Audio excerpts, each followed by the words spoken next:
on the last few meters to go. I'm checking whether I do have a quorum.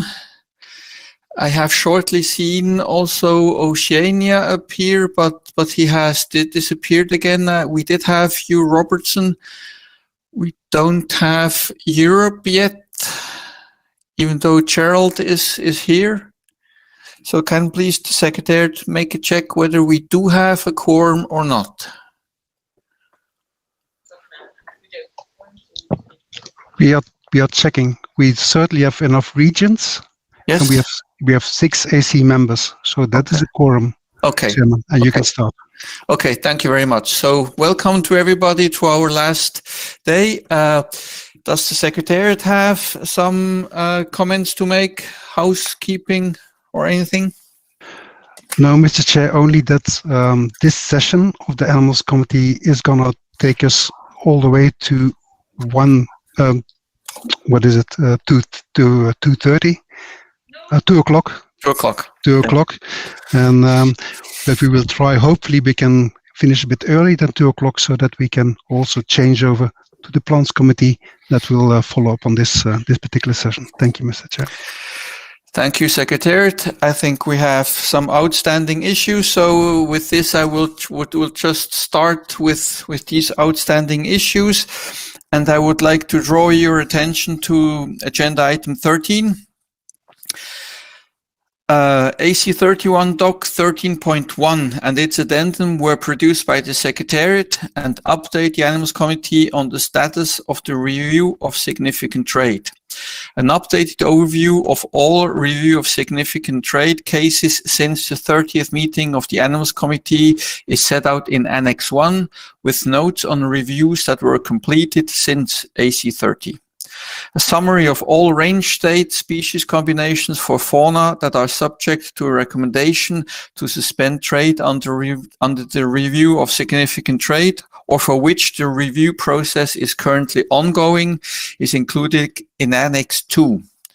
The document and the addendum also provide an overview on the implementation of decisions 17108 RevCop 18 to 17110 RevCop 18 on the development of a review of significant trade tracking and management database, user-friendly guide to review of significant trade, and a comprehensive training module on RST respectively. The document outlines the service delivery agreements with the United Nations International Computing Center, UNIC, on the development and maintenance of the system and the ongoing population of the system with the relevant documentation with UNEP WCMC.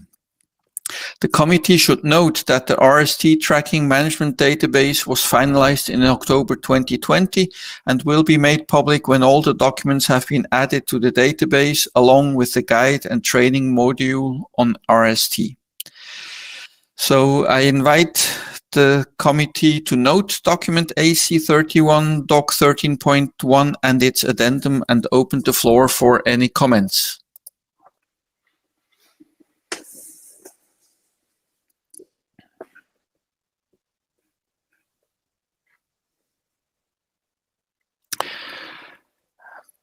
For members, parties, or observer organizations, you can all give your views if you wish to do so. I don't see anybody asking for the floor, so the Animals Committee notes document AC 31 Doc 13.1 and its addendum, and I think we can also welcome the progress made in the implementation of Decision 17108 on the development of a tracking and management database. I see Israel has asked for the floor. Israel?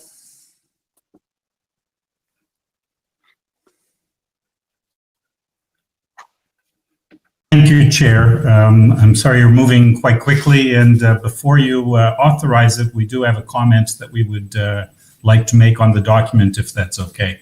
The process speaks of a pre-selected list, and we realize that due to the unusual circumstances, the work of the Animals Committee is being done offline or in other words, not online, not in face-to-face meetings.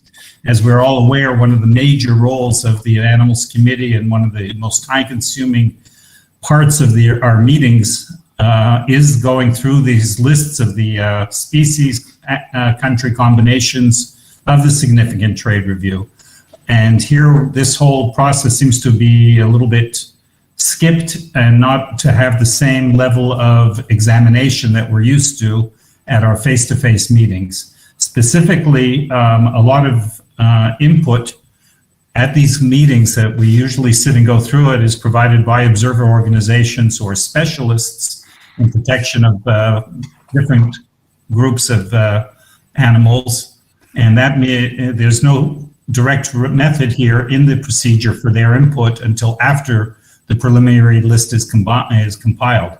So we would be concerned about the process of having the Animals Committee go through the list after it's been compiled, and we would request to see a stage where comments could be directed perhaps to WCMC, looking at the raw data by organizations and parties to assist them with compiling the list. Thank you. Thank you, Israel. I think you are on document 13.4, where the process of selection of new cases is discussed, and we will come to that later when we are at this document. And it is of course. I mean, we will look at that at that stage, and then if you still think you want to say something, then you can repeat what you just said. But here we are on an overview document, which is to be noted by the Animals Committee, which I think we have done. So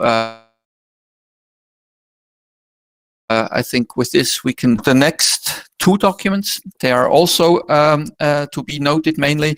It's 13.2 and 13.3, species selected following COP15 and COP16, as well as COP17.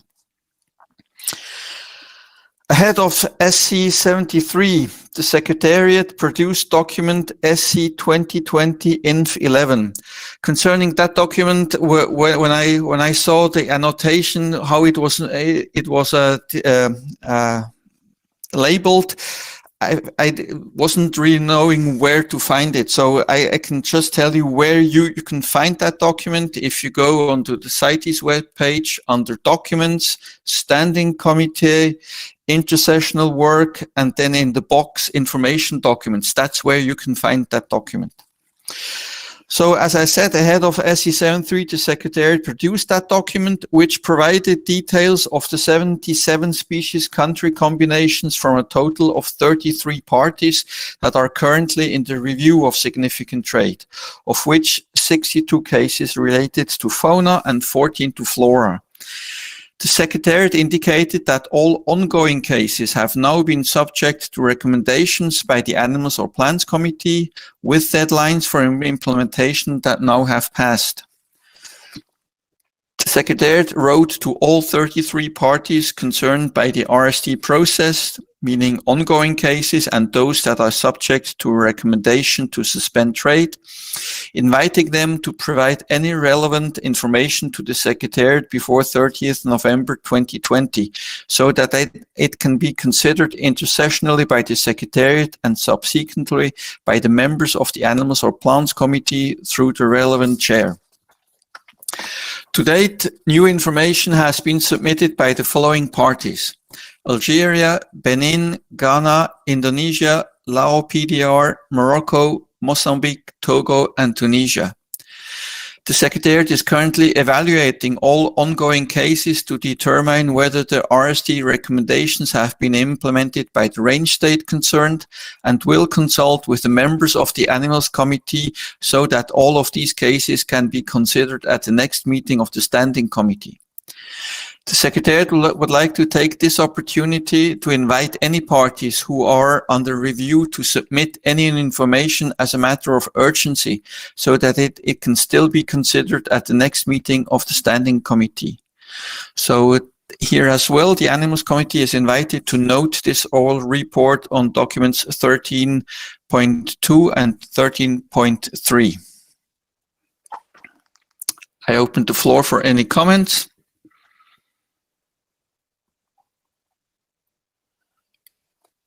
I don't see anybody asking for the floor, so the Animals Committee noted the oral report by the AC Chair in relation to agenda items 13.2 and 13.3, as well as the contents of document SC 20-INF11.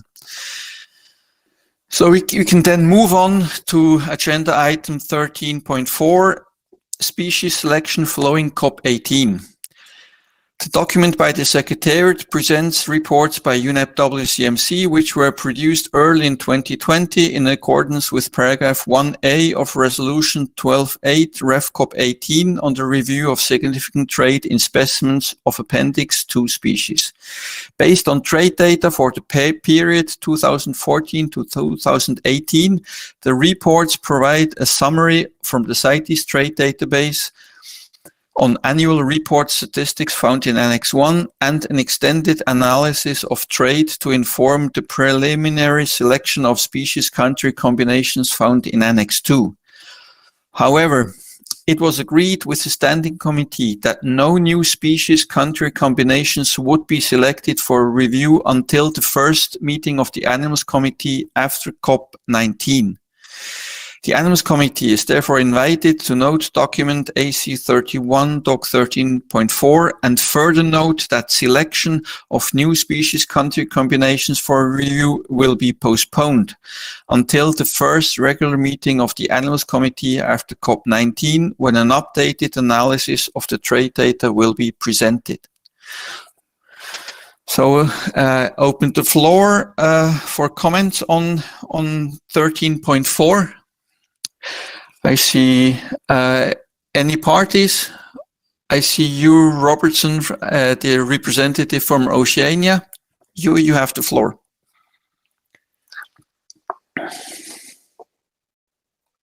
About the document 13.4, especially paragraph 7, whether this was a new process that we were adopting because of COVID, or whether this is going to be a new process altogether of having a short list prepared by the chair of the Animals Committee in advance of the whole process that we normally undertake, which is where we choose them at the first Animals Committee meeting following the conference of the party. And what was proposed in paragraph 7 is certainly at odds with Resolution 12.8, paragraphs 1, stage 1A and B. So I was concerned in some way that Israel has voiced earlier about that change, that there are a number of reasons why I'm concerned. One is that, we don't formally have a chair of the scientific committees until that first meeting after the conference of the parties. Having the chair of the committees doing that pre-selection process could end up with a bias towards taxonomic groups that the chair is particularly interested in. I'm not suggesting that you would do that, but it could arise. And so I think the proper place for this really is at that first meeting after each conference of the parties, rather than having a pre-selection process as suggested in 13.4 paragraph 7. Thank you, Chair. Thank you, Oceania. I think to my understanding, that document was written before we made the decision to postpone selection post COP19. That was then made with the possibility that at this meeting we would be having a selection process, which we now decided not to do. So just to make it clear that we will, after COP19, return to the totally normal process where there will be no pre-selection done to facilitate the advancement of the work. We will have the full set of data to look at as we usually do. So just to clarify that. Is that correct, Secretariat? Yes, Mr. Chair, we just can confirm that we brought this in this was at the time when we still thought that we would have a meeting, a physical meeting even, and that we would have to select species potentially online as well in a very short time span. And to make that possible, we thought that a pre-selection would be helpful. But of course, these circumstances have now gone, and the decision, as you explained, will return back to normal after COP19. Thank you. Thank you. So it was really only due to these exceptional circumstances that we thought it might help if we would have made choices. So I think that also clarifies the concerns of Israel, I hope. But I still see North America is asking for the floor. North America, you have the floor.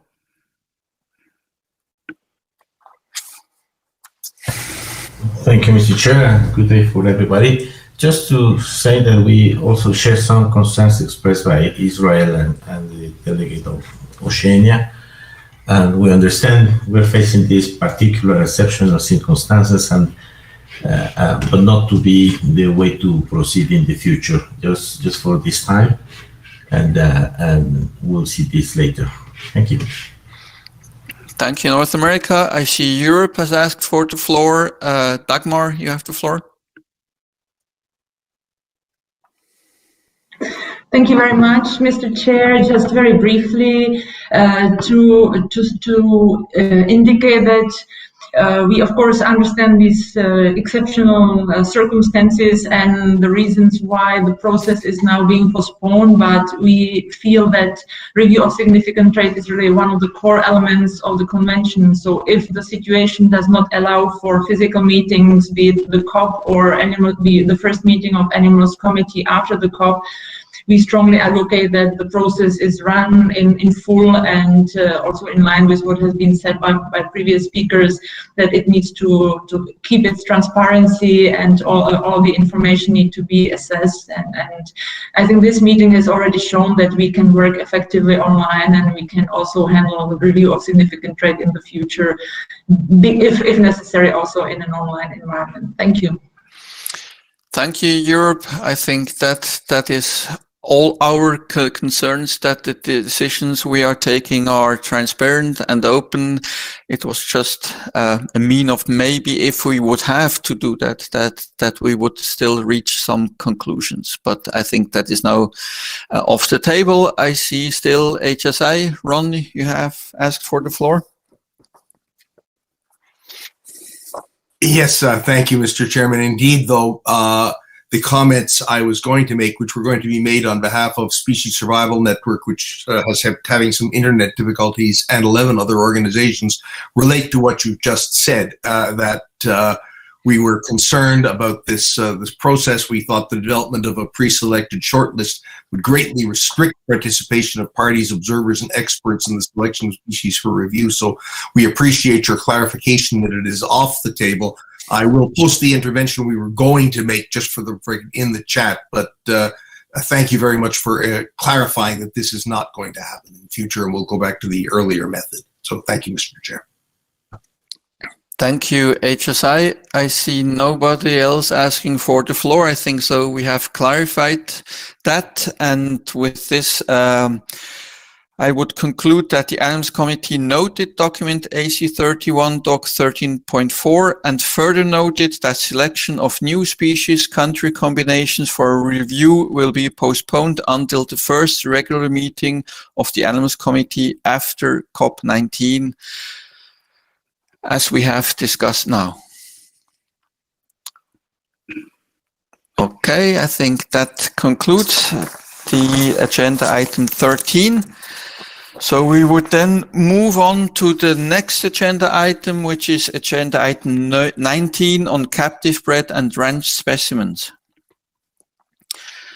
Document AC31 Doc 19.1 by the Secretariat provides updates on the ongoing cases under Resolution Conf 17.7 Rev Cop 18 COP18. An analysis of species for possible inclusion in the review following COP18 is presented in Annex 1 of the document, and the summary on species for possible inclusion in the review as information document AC31 Inf 2.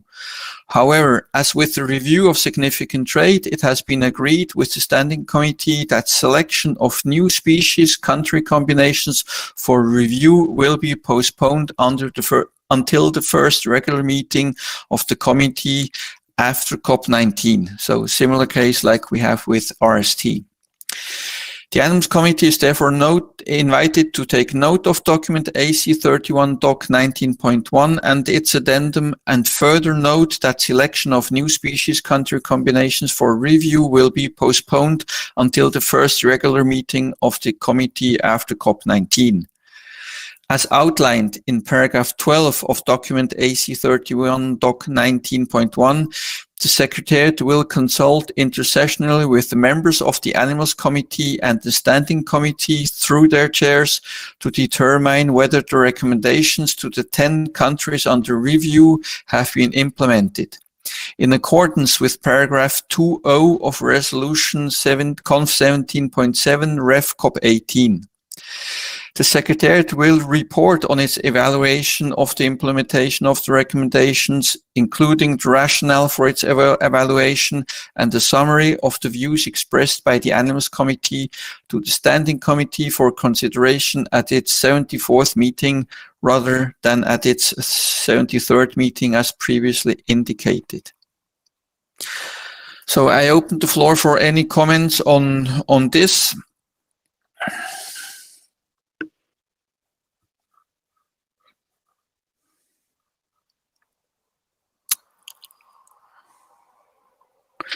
I don't see anybody asking for the floor, so I conclude that the Animals Committee notes document AC31 Doc 19.1 and its addendum. The committee further notes that selection of new species country combinations for review will be postponed until the first regular meeting of the committee after COP19. There is one more thing to look at here. The addendum to document AC31 Doc 19.1 presents information on the implementation of Decision 17102, including a capacity building workshop, the development of a mobile and tablet application tool for determination of CITES source codes and for inspection of captive breeding facilities, as well as a proposal for a workshop to review the provisions of Resolution Conf 17.7 Ref COP 18 to be held later this year. So I would like to seek views on this addendum part to see whether what the view of the committee is concerning the workshop and the implementation of Decision 17102. So do I see any comments from parties or members?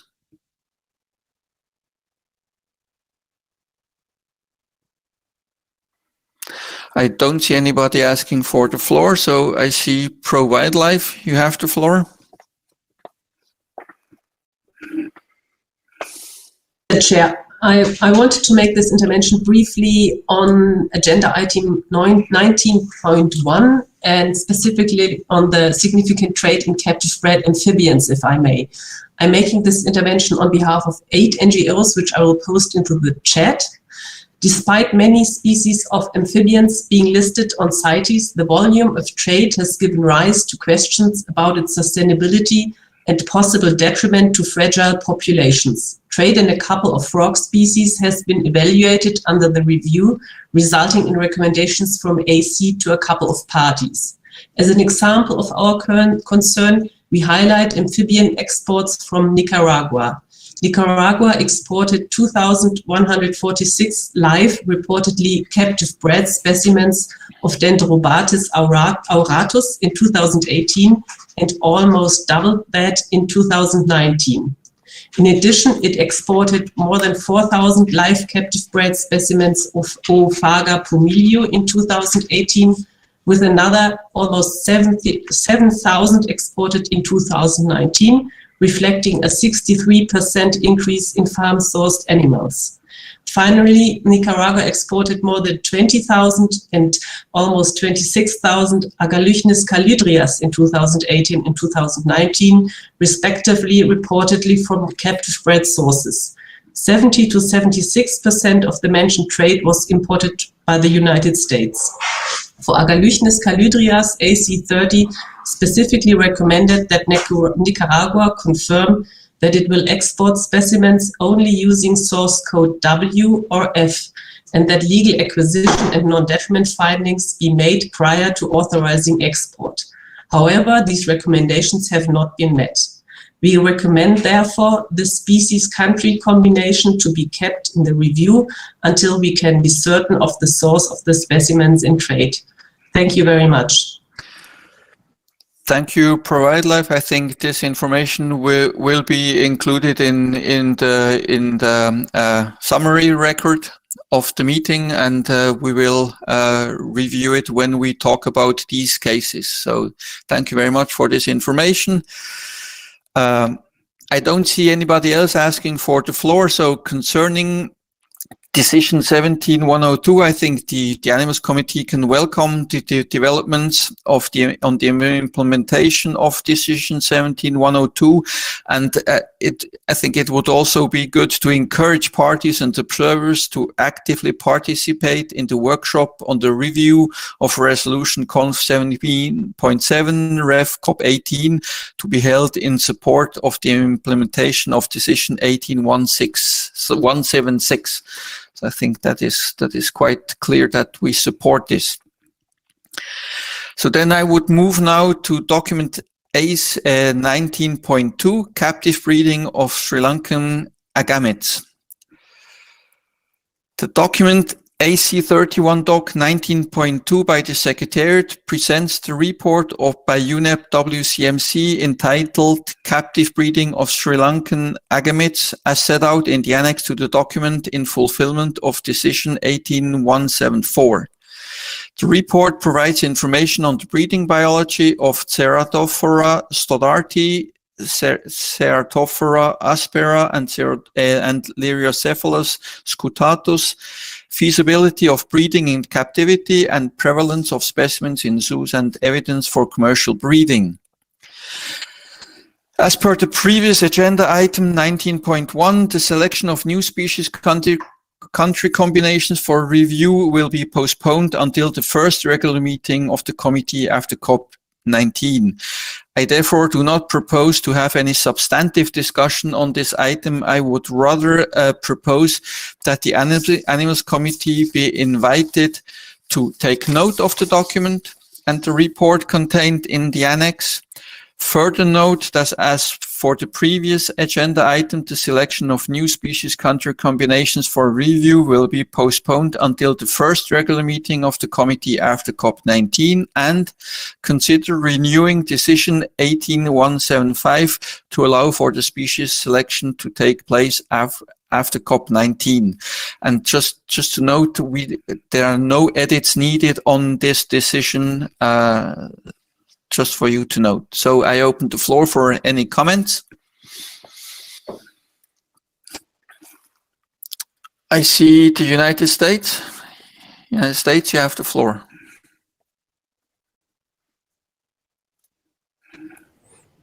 Thank you, Mr. Chair. I wanted to note for the record that the United States thanks WCMC for its report and analysis, but there remain some unanswered questions. What do hobbyist magazines in the 90s say about breeding these species in captivity? If they write about breeding in the 90s, then founder stock could be from the 80s.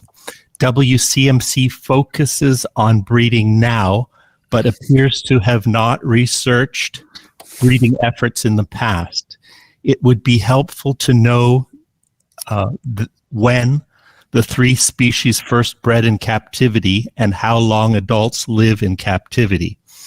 Also, it is feasible for founder stock legally obtained in the 80s to have produced the captive populations outside Sri Lanka.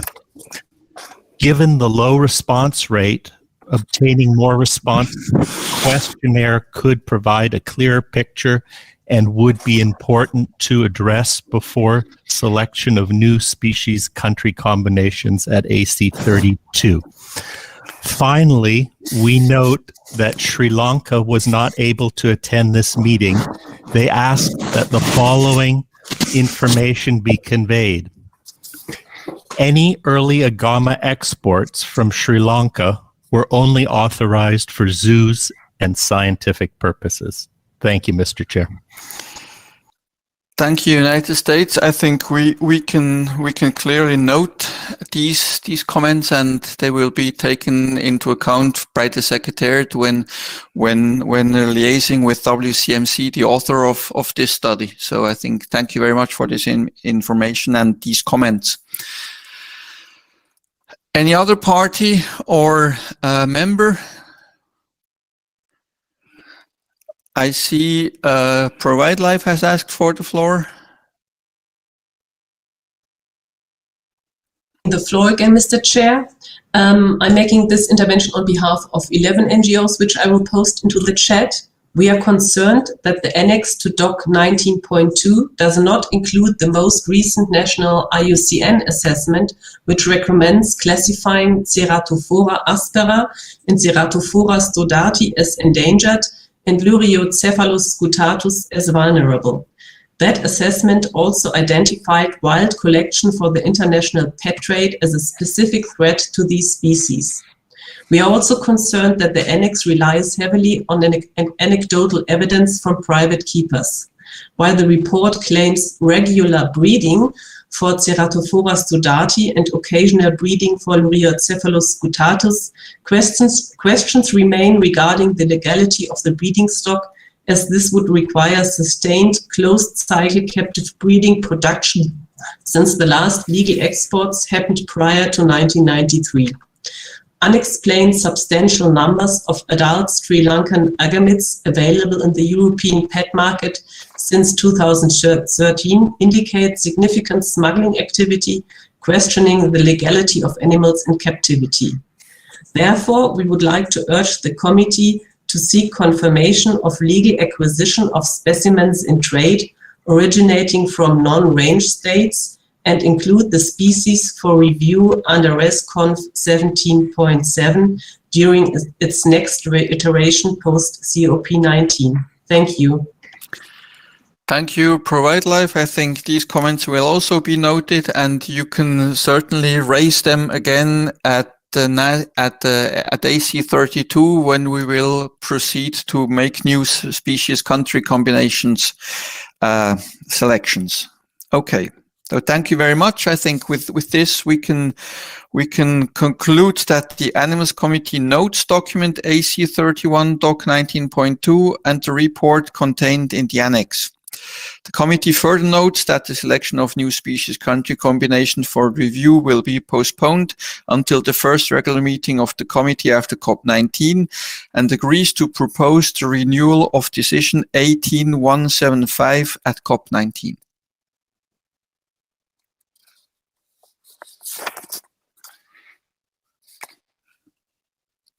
Okay, I think with this we can close that item as well, and we move to agenda item 34, Titicaca waterfrog. Document AC31 Doc 34 and its addendum were produced by the Secretariat and summarized the responses to notification to the parties 2020-012 from Peru, which is one of the two range states of this species. New Zealand and the responses from Peru, New Zealand, and the IUCN SSC Amphibian Specialist Group. This notification was issued in accordance with Decision 18284. The responses include information on two ongoing in situ projects by the United Nations Development Programme, UNDP, that are of relevance to the decision as they involve studies on the biology of the species. Peru also reports on an illegal trade record demand reduction strategies, awareness raising activities, and international cooperation mechanisms. Before I open the floor for general comments, I would first like to see whether Peru or Bolivia would like to make an intervention. So Peru or Bolivia, you have the floor. I see Peru. Peru, you have the floor.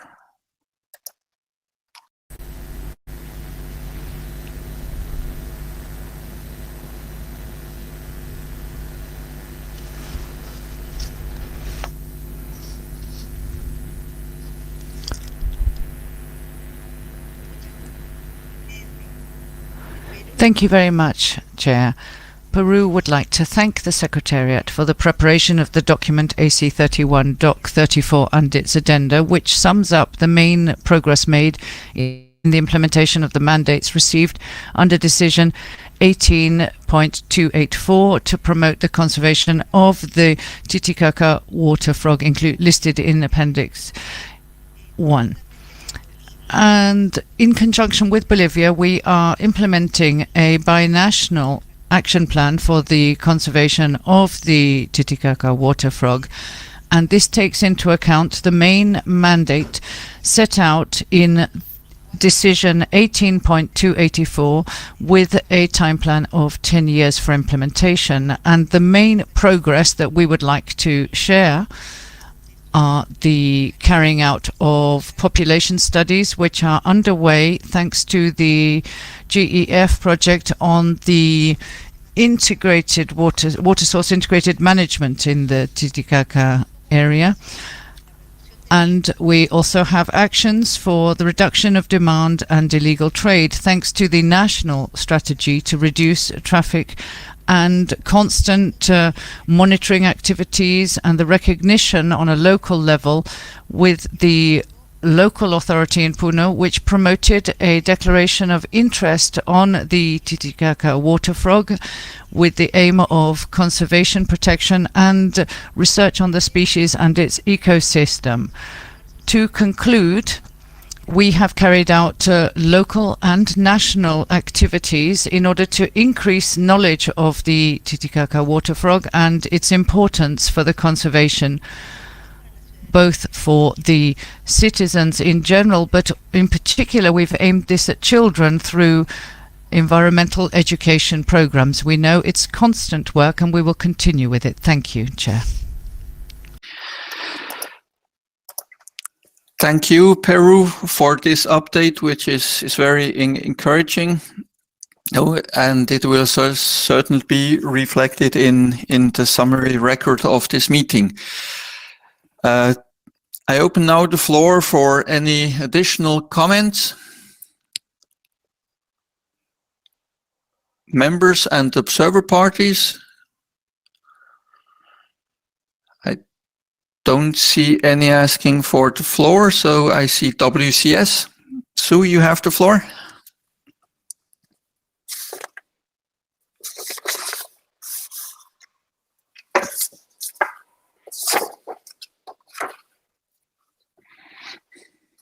I think we have lost Sue.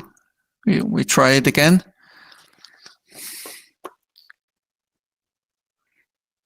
Lose me. Don't worry about that. My internet went down. Thank you, and thank you very much to the government of Peru. And the Titicaca waterfrog, which is in Appendix 1, is also endangered on the IUCN Red List, and trafficking and habitat contamination continue to threaten the survival of this culturally important species. We urge the parties and the Animals Committee to include the species in their future work on amphibians. I would just like to note that our office, WCS in Peru, is supporting the Management Authority of Peru to develop a multi-sectoral action protocol to address trafficking in the species in the border area between Peru and Bolivia, and will include control and decision-making procedures for the disposal of trafficked live and dead frogs, as well as biosafety. This action is important, and this collaboration should also be included in Doc 34, AC 31 Doc 34 addendum. We also note that we are supporting an upcoming virtual workshop about wildlife trafficking dynamics and decision-making in trafficked live animals, emphasizing the Titicaca waterfrog in coordination with the authorities of Bolivia and Peru. Thank you very much, Chair. Thank you, WCS. I think these points will be taken up by the Secretariat, so thank you very much for this.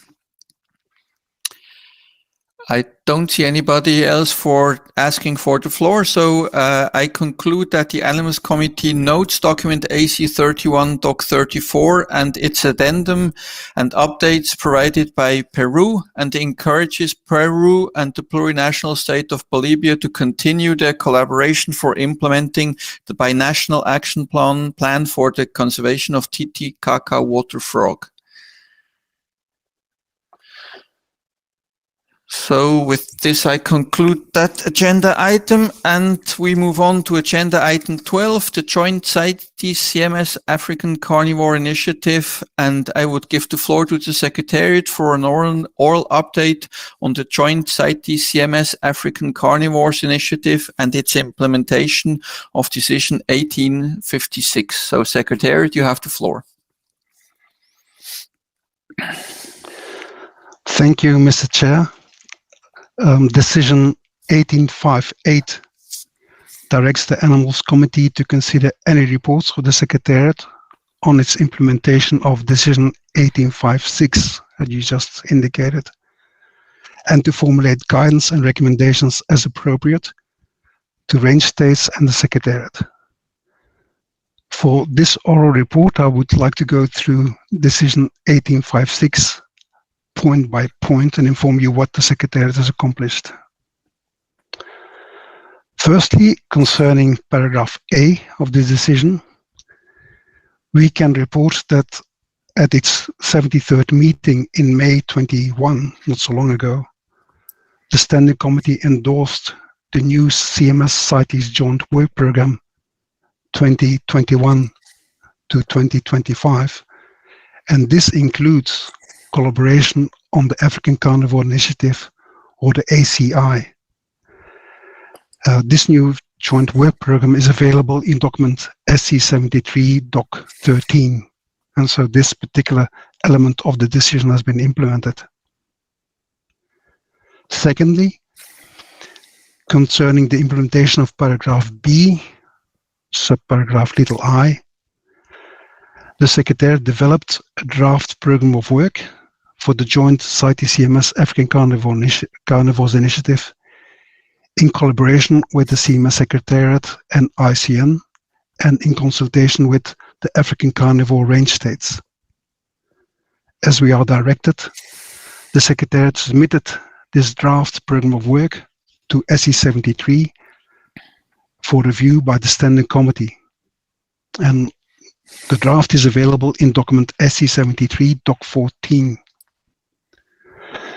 In review of a number of comments on the program of work from several parties, the Standing Committee last month decided to establish an intersessional working group that is to address these comments and has to report back to the Standing Committee in time for consideration of the program of work by the CMS Standing Committee at their meeting in September later this year.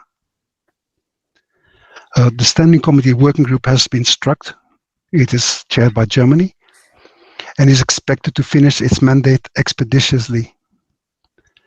But of course, this also means that for the moment, the program of work for the African Carnivore Initiative is not yet finalized or fully reviewed by the Standing Committee, and that its implementation by CITES and CMS has not been initiated.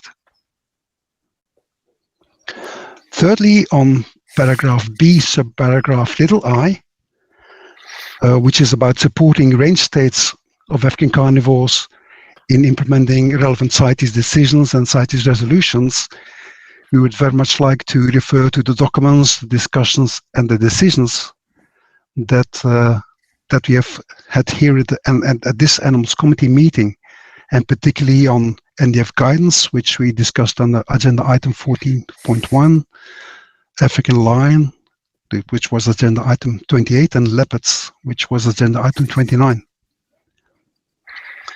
And finally, Mr. Chair, with regard to guidance and recommendations that the Animals Committee could make following our oral report, we would like to remind you that the committee has already agreed to propose decisions to COP19 so that it could be kept informed about ACI activities and outputs for its review. And this was part of the package of recommendations that came out of the working group that discussed lions. Thank you, Mr. Chair. Thank you, Secretariat. So now the Animals Committee is invited to take note of the document AC 31 Doc 12 and the oral update of the Secretariat. I open the floor for comments.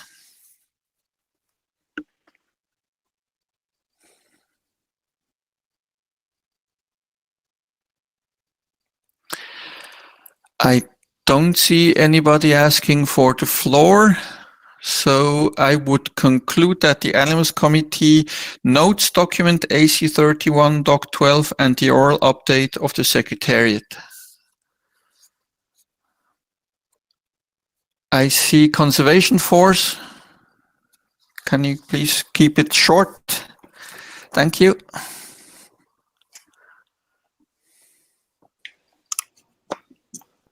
Thank you, Chair. I will be extremely short, and I will put a brief intervention in the chat. Thank you, Chair. Thank you very much, Conservation Force. So this concludes agenda item 12, and we come to agenda item 41, periodic review of species included in the appendices 1 and 2. We have received 5 analyses, and as much as I know, Mexico intends to present the 3 reviews together. So I would then give the floor to Mexico to present the reviews on Cynomys mexicanum, Terrapena coahuila, and Aphonophelma pallidum. So Mexico, you have the floor. Muchas gracias, señor presidente. Durante la 29ª Thank you very much, Chair. At the 29th meeting of the Animals Committee, and in response to notification to the parties 2017/069 on the periodic review of species included in the CITES appendices, Mexico offered to assess the Mexican prairie dog, Cynomys mexicanus, the Coahuila box turtle, Terrapena coahuila, and the Mexican grey tarantula, Aphonophelma pallidum. And the first 2 are listed in Appendix 1 and the third in Appendix 2. These studies consisted of an exhaustive review of various information sources as well as work in the field in the main areas of distribution of the species. The Mexican prairie dog is an endemic rodent in Mexico, which is restricted in its distribution to 4 states of the country. 30% of its current range is in natural protected areas. The species does not have demand in the trade, and its main threat is the loss of habitat through agricultural activity, grazing, hunting and poisoning, because it is considered a pest for agriculture. In accordance with paragraph 1 of the fundamental principles of Article 2 of the text of the Convention, that is that Appendix 1, which covers all species in danger of extinction, and in accordance with the precautionary measures of Annex 4, Resolution 9.24, Mexico recommends that we transfer Cynomys mexicanus to Appendix 2, taking into account that international trade does not constitute a threat to the species. On the Coahuila box turtle, this is a microendemic to the wetlands of the Cuatro Ciénegas Valley, a natural protected area in the middle of the Chihuahua Desert.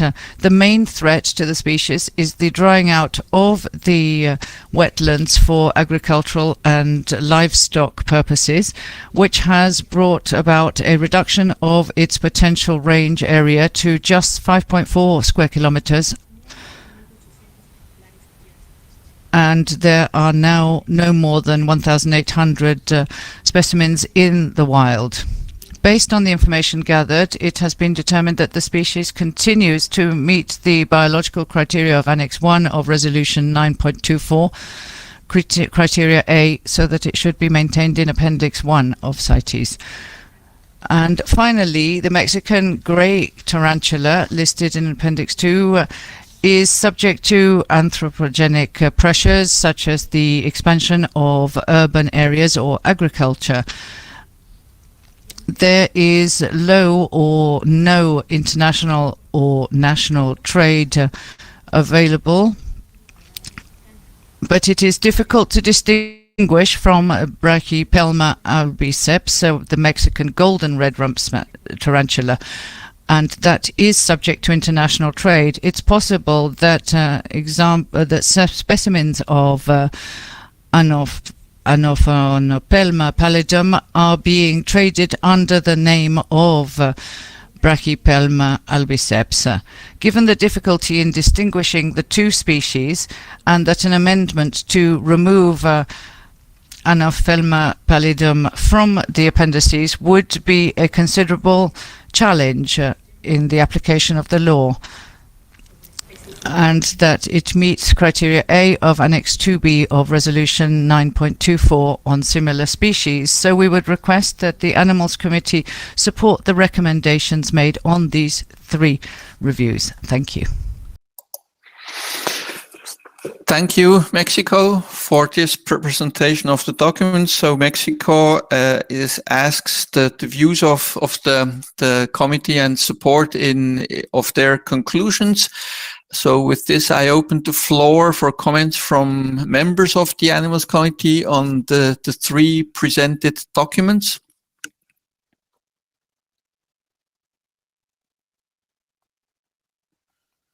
I don't see any member asking for the floor, so I open the floor for observer parties.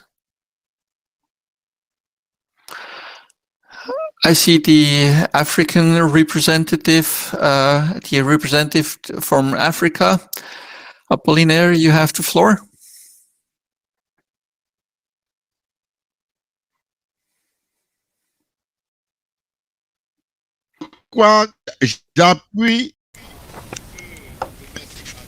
Support what has been said by Mexico, because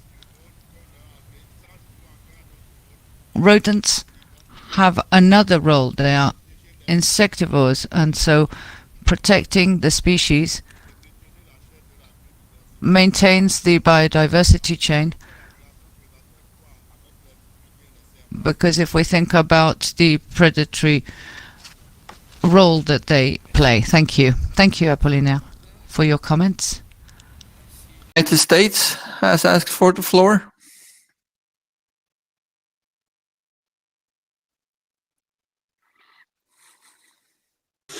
Thank you, Mr. Chair. The United States wishes to express its thanks to Mexico for undertaking these periodic reviews that are of excellent quality and very thorough.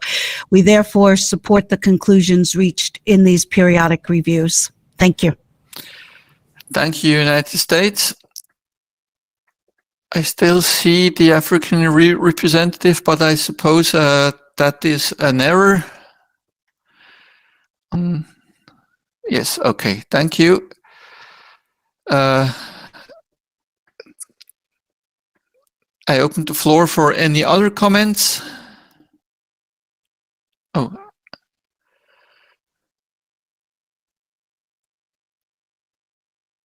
I see Africa has asked for the floor again.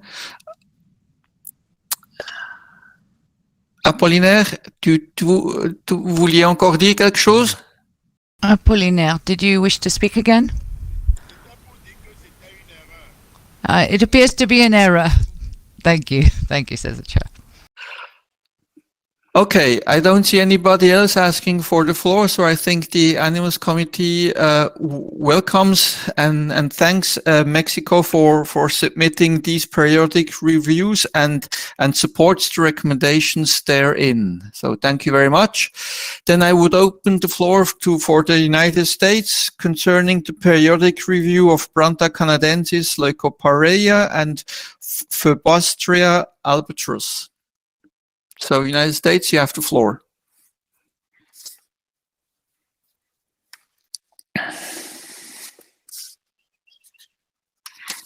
Mr. Chair, the Aleutian crackling goose, Brant canadensis leucoparreia, is a migratory species. Historically, the goose occupied breeding grounds on islands and coastal areas in the North Pacific and migrated south for the winter to Japan and the west coast of North America. By the 1960s, due to predation from invasive species and overharvest, the goose was almost extinct. Due to the implementation of effective conservation measures, however, the goose underwent a remarkable recovery that led in part prompted this periodic review. In 1975, the goose was originally included in CITES Appendix 1. The goose was reclassified as a subspecies in 2004 to reflect the separation of the Canada goose from the crackling goose. This periodic review addresses the subspecies Brant canadensis leucoparreia. At the 29th meeting of the Animals Committee in 2017, the United States agreed to undertake this review. We sent consultation letters to 3 range states, Japan, Mexico, and the Russian Federation. We also consulted domestically with appropriate state and federal agencies. Our review of this Appendix 1 subspecies indicates that a transfer to Appendix 2 would be appropriate because there is no known risk to the subspecies from international trade. The transfer of this subspecies to Appendix 2 is in accordance with the precautionary measures in Annex 4 of CITES Resolution Comp 9.24 Rev Cop 17. Which indicates that parties should adopt measures that are proportionate to the anticipated risks to the species. The Aleutian crackling goose in the United States has recovered rapidly from near extinction in the 1960s to a robust migratory population with over 160,000 individuals today. With the exception of a small reintroduced population in Russia and Japan, most individuals of the Aleutian crackling goose live exclusively in the United States, where the birds are regulated as game birds, subject to hunting season and bag limits by permitted hunters. A transfer of the subspecies to Appendix 2 is not expected to stimulate increased trade demand. This proposal is consistent with other proposals accepted by the Conference of the Parties, which sought to transfer populations to Appendix 2 because of intensive management and protection with no trade. In closing, the United States seeks the views of the Animals Committee on whether it would be appropriate to transfer the goose from Appendix 1 to Appendix 2. Thank you, Mr. Chair, and I also wish to express my thanks to Dara Satterfield, who did a detail with the Scientific Authority and undertook this review for us. So thank you, Dara, for a job well done. Thank you, United States. So we will take them one by one. I open the floor for any comments. I see Oceania representative. You have the floor.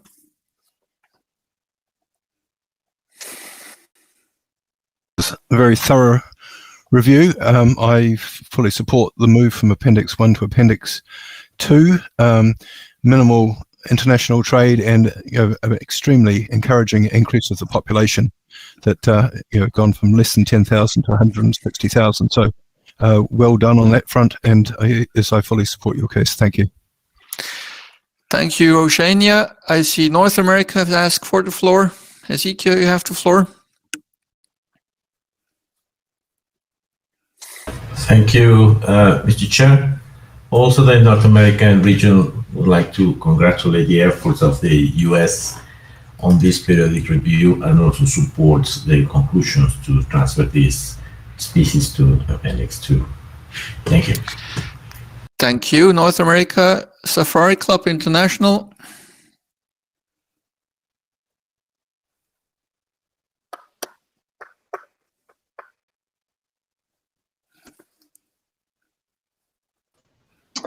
Thank you, Chair. This intervention is made on behalf of Safari Club International Foundation, FACE, and the CIC. We support the conclusions from the periodic review. As the review notes, the recovery of the Aleutian cackling goose is a conservation success story. In one of the citations listed in the review, the U.S. Fish and Wildlife Service reports that the subspecies, quote, has made one of the most astounding recoveries in the history of wildlife management, end quote. 20 years of hunting seasons in the United States have demonstrated this sustained conservation success.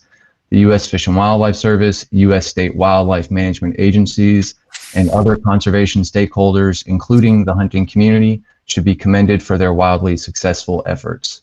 As the United States has recognized by removing the subspecies from its Endangered Species Act, CITES should likewise recognize this conservation success and transfer the goose from Appendix 1 to Appendix 2 as a first step to recognizing full recovery and removal from the appendices. Thank you. Thank you, Safari Club International. So I think we have broad consensus that the committee supports the conclusions made in 41.5 concerning Branta canadensis leucopareia.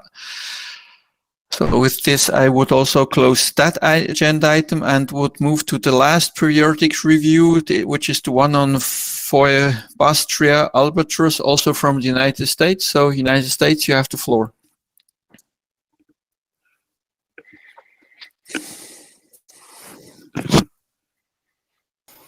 Thank you, Chair. The short-tailed or Steller's albatross, Foebastria albatros, is a migratory species. Historically, the albatross occupied islands within the continental shelf and slope regions of the North Pacific Rim, namely island chains of Japan, the Aleutian Islands of Alaska, and the Hawaiian Islands, the west coast of Canada, the United States, and Baja Peninsula of Mexico. Of the 15 original known breeding sites, only 8 remain. Due to overexploitation for the feather trade during 1887 to 1933, the albatross was near extinction in the 1930s, but has recovered to an estimated population size of 5,856 individuals, and is increasing annually at a rate of 8.5%. In 1975, the albatross was originally included in CITES Appendix 1. At the 29th meeting of the Animals Committee in 2017, the United States agreed to undertake this review. We sent consultation letters to all range states and received responses from Canada, China, Japan, and Mexico. We also consulted domestically with state and federal agencies. Our review of this Appendix 1 species indicates that a transfer to Appendix 2 would be appropriate because there is no known risk to the species from international trade. The feather trade has long since ceased. The albatross is listed as vulnerable on the IUCN Red List and is subject to ongoing recovery and management actions along with trade restrictions under CITES. Excuse me. The transfer of the species to Appendix 2 is not expected to stimulate increased trade demand. In closing, the United States seeks the view of the Animals Committee on whether it would be appropriate to transfer the albatross from Appendix 1 to 2. We thank our fellow Sarah McMahon for her hard work on this periodic review. Thank you, Chair. Thank you, United States, for presentation of this document. As before, I open the floor for comments from the members of the Animals Committee first.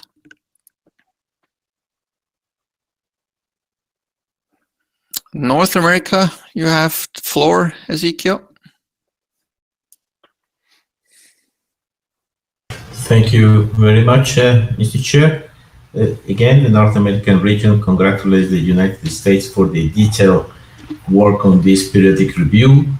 and also support the suggestion to transfer Phoebastria albatros from Appendix 1 to Appendix 2, given the detailed information on no risk derived from international trade on this species and the increase in population trends that is quite positive for the species. So it seems like no longer applies for criteria for inclusion into Appendix 1.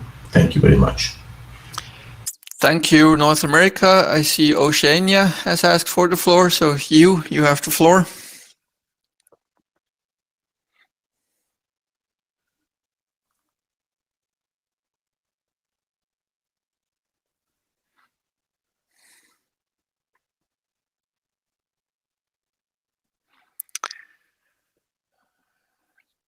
There seems to be a little problem of connection.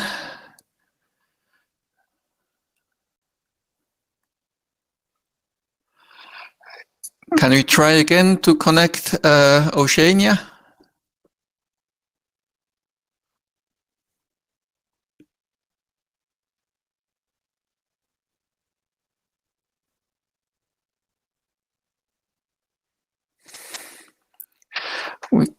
We continue to have some connection problems.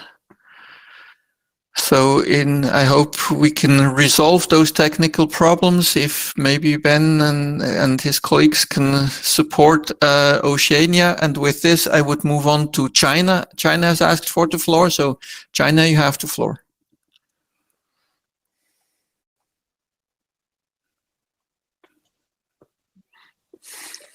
Thank you, Mr. Chair. We have some concerns about the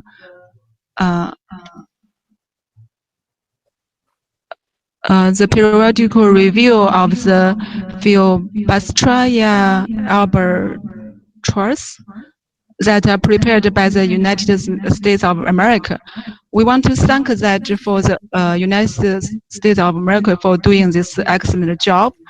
But we have only one small concern that when talking about the distribution of this species. Again, we seem to have some connectivity problems. I can't hear China anymore. Is that only me or no? I think it's a general problem.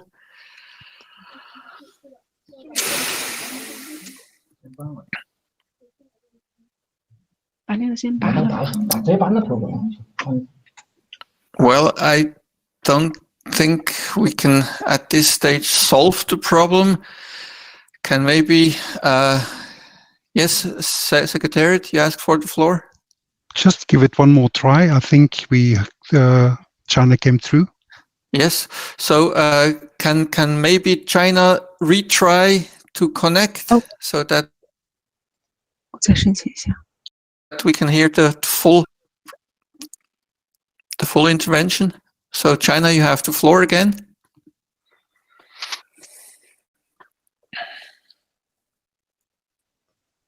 Okay, can you hear me now? Yes, very good. Thank you, Chair. Sorry for the internet. We are talking about the periodical review of the bird, Phoebastria albatros. We have only one small concern that when talking about this distribution of this species, we noted that in the document that in the 3.1 of the distribution, we because this species also distributed in the Diaoyu Islands in China, so we think China is also one of the range state. And we noted that the islands in this document use the different name with the Diaoyu Islands. So we want the AC committee to take note of this. Okay. Yeah, because Diaoyu Island, is distributed in China. So we think the distribution, the range state should also include China. Thank you so much. Thank you, China. Your comment will be noted in the summary record. So thank you for this. But I don't think this is a substantial opposition to the conclusions of this periodic review. I see HSI has asked for the floor. Ron? Yes, thank you, Mr. Chair. Again, we congratulate the U.S. on its report. We would note that this is a little different situation than with the goose, because even though the species has indeed made a remarkable recovery, I don't think anyone can deny that. You can now, I mean, I've seen them off the coast of Japan myself. It is still an animal with a very, very small breeding range confined to a few islands. It would not take very much to disrupt the recovery as it's taken place. Albatrosses around the world are in serious trouble as a result of fisheries bycatch and other problems. And even though trade does not seem to be a major, I would just like to introduce a note of caution about perhaps removing this species from Appendix 1 at this stage. Again, admitting the recovery and admitting the trade is not a big issue. I'd nonetheless point out that this is one of the rarest albatrosses in the world, that albatrosses in general are in great difficulty, and that we should not lose note of that fact. Thank you, Mr. Chairman. Thank you, HSI. I think your concerns are noted. If the US wishes to present a proposal in this regard, so I think we can conclude that the committee supports the conclusions from the United States with the comments made by China and also HSI. So. Thank you for this. So this concludes the periodic review. Now we would come to regional reports, and I note with a pleasure that for the first time all regions have produced a report, which is great. However, we are a bit under time constraints again, and I am hesitant to have them presented orally, and I would just like to thank my colleagues for having put them together and to have presented them in the documents, and I would suggest that they be read by the observer parties and by the parties, because I think they include very important information about the activities that have taken place in the regions, and would just suggest that the committee notes these documents and thanks the members for having submitted them. So that's my suggestion, because we are slowly running out of time, because we should stop at 1:45 in 3 minutes to allow the smooth transition to the PC.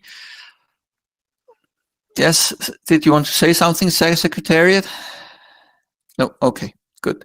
So I don't see anybody objecting. So I thank you very much to the members for preparing those documents, which moves us to any other business.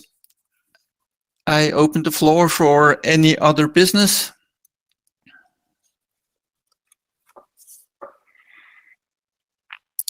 I don't see anybody asking for the floor, so that closes 44, any other business. Then agenda item 45, time and venue of the 32nd meeting of the Animals Committee. Secretariat, you have the floor. Thank you, Mr. Chair. And we do not know when exactly the 32nd meeting of the Animals Committee can take place, because there is no clarity on when the next standing committee meeting will take place, nor when the next conference of the parties, the 19th COP, will actually take place, and that will determine when actually we would like to organize the Animals Committee to have meaningful impact and contribute to whatever instruction it got out of COP19. We believe that it will be in 2023, but beyond that, we cannot tell you. Thank you, Mr. Chair. Okay. Thank you, Secretariat. We are a bit in limbo, I think, but that's the way it is currently. But I hope and I'm confident that we will get into softer waters soon. So this leads me to 46, closing remarks, and I would give the floor to the Secretary General of CITES for the first closing remarks.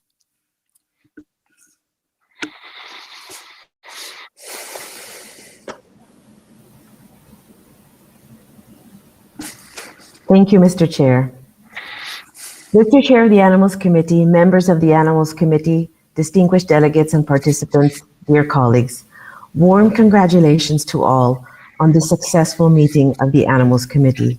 It has been a remarkable meeting with an ambitious agenda, and it has been an honor to witness the results of the hard work of the committee throughout the last few weeks and months. We started AC 31 on the 31st of May, and you have achieved concrete results under the excellent leadership of Matthias Lorcher, who has guided this committee to a successful conclusion. Thank you, Chair, dear Matthias, for your work not only during this meeting, but over the last 2 years since COP18. It is much appreciated. Throughout the plenary, you have deliberated and provided recommendations on 17 different taxa, on cooperation with other organizations, on captive bred specimens, trade in songbirds and marine ornamental fishes, Banggai cardinal fish conservation, and many more. You also established 7 in-session working groups to be held virtually, covering eels, marine turtles, sharks, lions, vultures, appropriate and acceptable destinations, and zoological nomenclature. The chairs of these working groups, held online for the first time, worked across different time zones and modalities to guide fruitful discussions and substantial outcomes. We are grateful to them, some who bravely chaired multiple working groups: Matthias Lorcher, Dagmar Zikova, Arvind Diezmos, Daniel Ramadori, Hugh Robertson, Panta Kasoma, Peter Paul Van Dyke, and Asghar Mobaraki. Of course, the outcomes would not have been possible without the members of the working groups who gave their time and expertise to ensure that the best scientific advice is underlying CITES decision-making. We closed the 31st meeting of the Animals Committee and the first online Animals Committee with pride, knowing that despite the unusual circumstances and uncertainty that we all faced, the committee has risen to the occasion by providing sound and robust scientific advice to take forward the Standing Committee 74 and COP19. This is thanks to the expertise, dedication, and attention of the members of the AC, delegates, and participants, which is recognized by all who are associated with CITES. Thank you for volunteering not the usual one week, but a month's worth of your time and attention to this meeting. I always underline the fact that you give your time voluntarily in addition to your day jobs, and your commitment to the convention is laudable. We are also grateful to the U.S. for their kind contribution of $40,000 for the SIGA and $20,000 for the songbirds work. I will mention here again, for those who did not participate in the joint ACPC session, our sincere gratitude to the German government on their pledge to support the NDF work, estimated at around 600,000 euros. With this contribution and the $162,000 from the EU and $27,000 from the Swiss yearly contribution, we believe there will be enough funding for the preparatory work and the envisaged NDF workshop. Thank you all very much. Now for the bad news. We also close with sadness, as this is the last Animals Committee meeting that our dear colleague Tom de Villeneuve will be servicing as part of the CITES Secretariat. He will be retiring at the end of this year. Tom has dedicated 10 years to leading the scientific work of the Secretariat and is leaving us and the convention with an admirable legacy. I wish to highlight to you how Tom adapted wonderfully in these months of the pandemic to ensure that your work can continue with creativity and an innovative approach with the support of a small team. This is in addition to implementing the large program of work assigned to his team and working closely with our partners on many projects. Thank you, Tom, for your service and dedication. You will be missed by all of us, and most especially by the members of your team. Finally, thanks to my dedicated and hardworking Secretariat team who have been stretched, sometimes beyond their limits and under difficult personal circumstances. I also thank the interpreters and Takudo for their great support. I really hope to see all of you in person at the next meeting of the Animals Committee. Thank you, Mr. Chair. Thank you, Secretary General, for these concluding remarks. I would add mine. These past days have been very demanding for all of us, but thanks to all of you, we have reached constructive and meaningful ways forward in the tasks attributed to our committee. I would like to thank in particular the members and the alternate members for their hard work before and during the meeting and their support in getting through the heavy agenda. I would in particular thank the working group chairs who have, under these difficult circumstances, done a very commendable job. I also would like to thank the observer parties and observer organizations for their contributions, their patience, and their discipline for making short and concise intervention.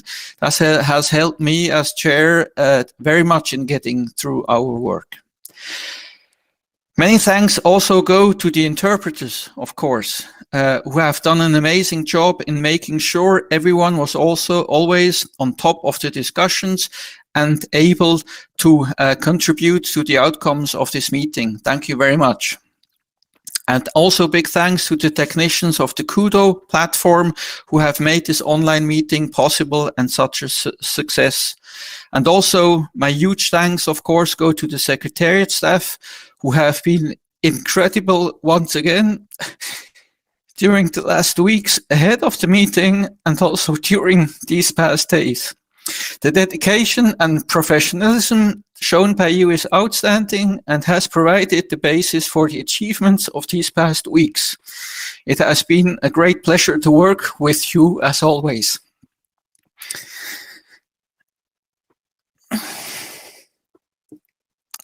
And last but not least, also thank you to Tom. You have been a great support, a great friend, and all the best to you in the future. So thank you very much. Before closing the meeting, I see that HSI has asked for the floor. HSI.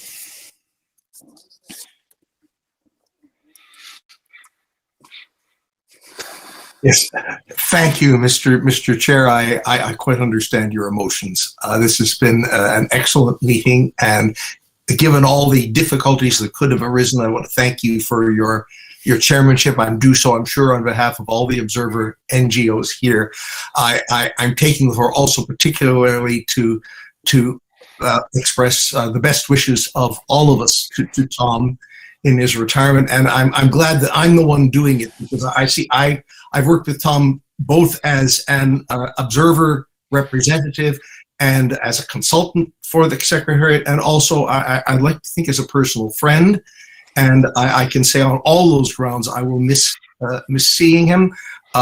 Even though I have to say he was not able to show me a wall creeper the last time he took me bird watching in Switzerland, I hope that now he has retired, perhaps one day we can get together and have another chance. In the meantime, Tom, good retirement, get some birding in, enjoy yourself, and I hope we will meet again. So thank you from me and from all of the organizations that I'm speaking for. Thank you, Mr. Chair. Thank you, HSI. I see Europe has asked for the floor. Dagmar.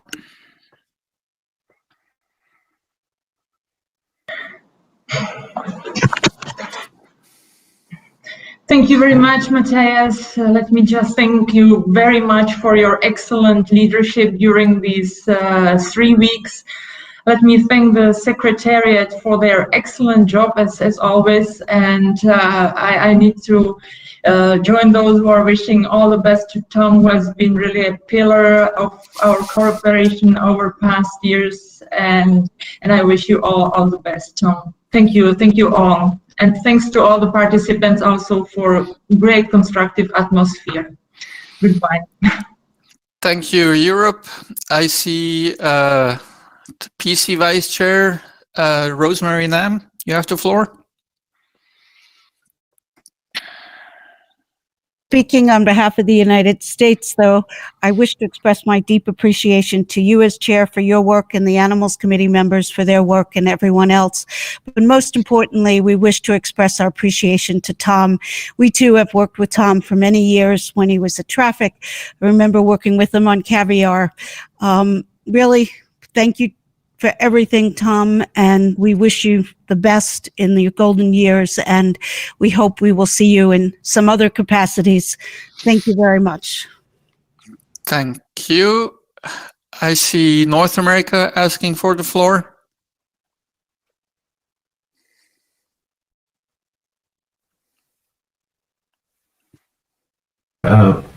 Well,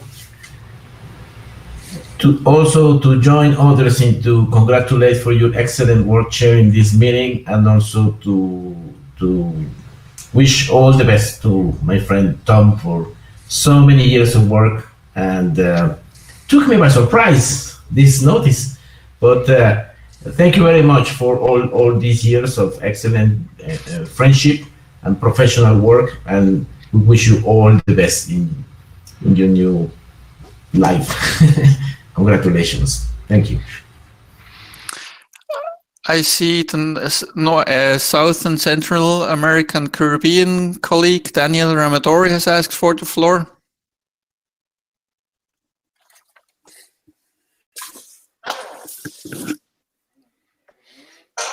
Muchas gracias, señor. Thank you, sir. We would like to thank you for having chaired our proceedings so well. We would also like to thank the Secretariat and take this opportunity to wish Tom all the very best in this new stage of his life. It has been a real challenge for us to deal with matters in current circumstances in our region, but we do think that the meeting has been very successful. The work has gone very, very well. So thank you once again to one and all. Thank you, Daniel. I see China has asked for the floor. China, you have the floor.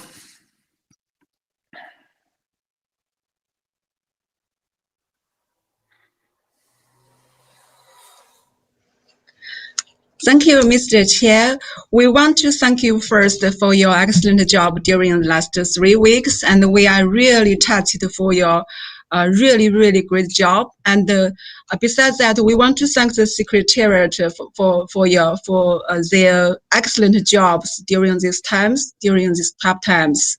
And I wish Tom have a very good life after the retirement. And both the Chinese delegates want to give you very good welcome and thank you for your excellent job. Thank you so much. Thank you, China. I see Canada has asked for the floor.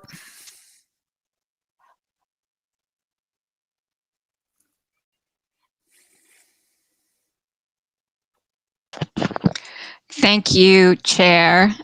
First of all, Matthias, thank you so much for guiding our meeting so successfully. It was a true pleasure to witness from my home office here, so thank you. And I did also want to pause to give our thanks to Tom on behalf of Canada for all the support you've provided through the years. And I did want to take a minute to give my personal thanks to you, Tom. You were there to support me from my first opportunity chairing right at whatever COP that was many years ago, and you've been a real stalwart support to me throughout these many years. And so I also was taken by surprise like Ezekiel, and I know you will be greatly missed. Thank you. Thank you, Carolina. I see the PC chair. So, Aurélie, you have the floor.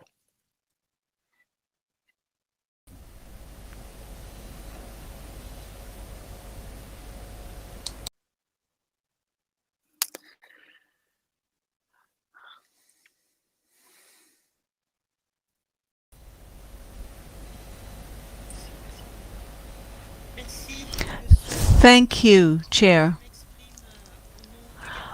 I am speaking as the representative of Gabon. I would like to congratulate you on your brilliant chairing of the Animals Committee. I must confess I've followed your work with great interest because I hope to follow your example as I am chairing my very first Plants Committee meeting. I would also like to take this opportunity to wish Tom all the best in his retirement and also thank the Secretariat for everything that they have done.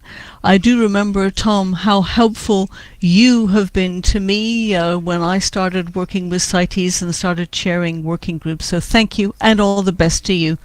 Thank you, Aurélie Flore, says the chair.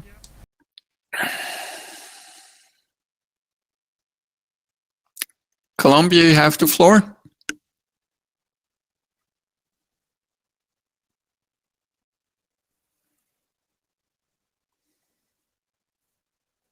We can't hear you. Your microphone is muted. Ya. ¿Me oyen? Yes. Thank you, Chair. Thank you for your work in managing this meeting.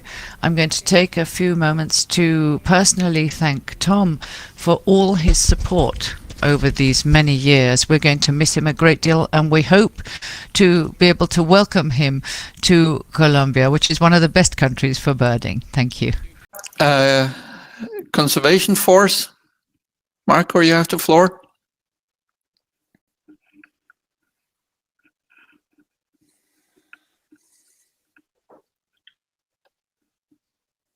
Thank you, Chair. Can you hear me? Yes, I can hear you. Thank you, Matthias, for the excellent way in which you have guided us during this meeting.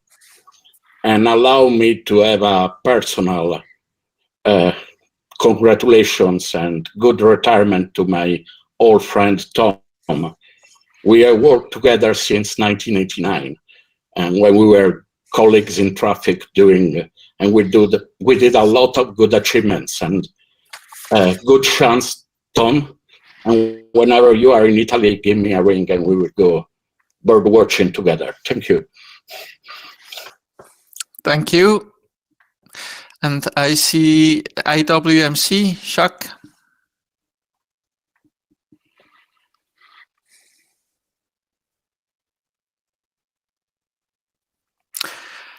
I think you have to retry. I think you have dropped out.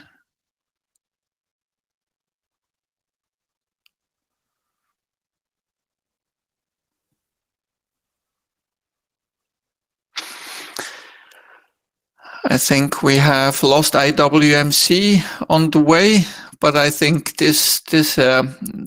thank you everyone for your congratulations, and I think that the wishes to Tom are well deserved. So thank you all, and I think with this I would close this meeting. So again, thank you all for your contributions, and I only have taken a couple of minutes of Floor's time. I hope she will be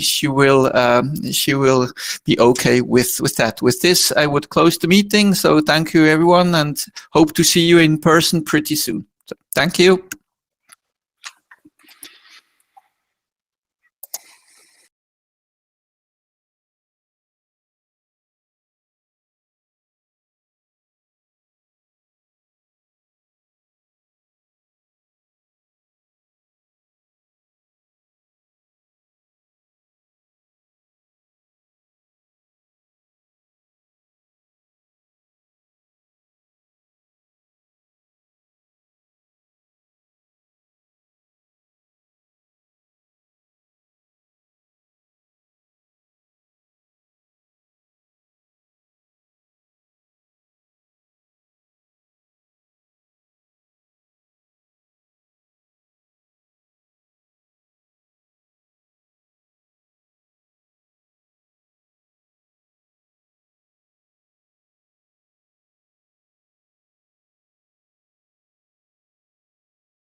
Bonjour tous. Good day to everyone. Can you hear me, Secretariat?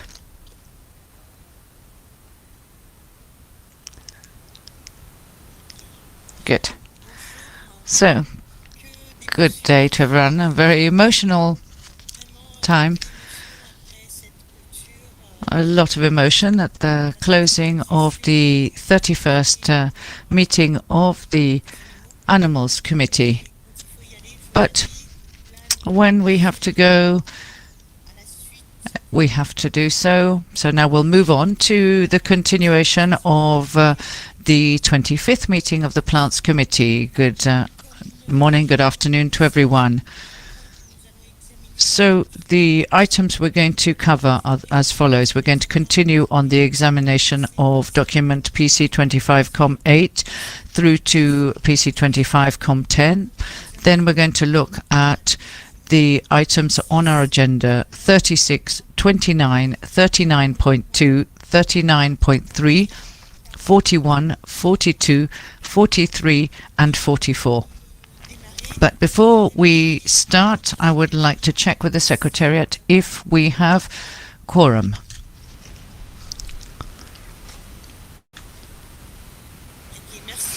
Okay, thank you. We have quorum, so we can start our meeting. So yesterday, as I was saying, we started on item 8, which was PC25Com8, which looks at the RST of Pterocarpus erinaceus. So inclusion in the review of significant trade of the species. We heard the report from the working group chair. And then we heard from Belgium and the United States. We took note of the amendments proposed by Belgium.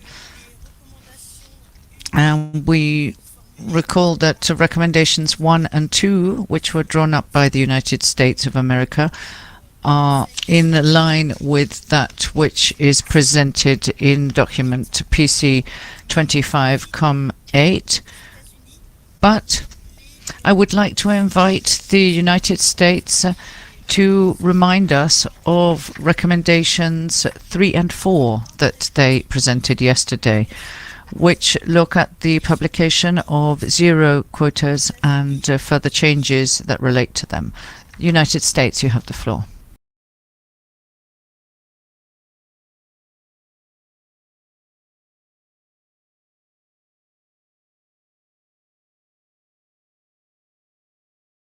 Thank you, Madam Chair.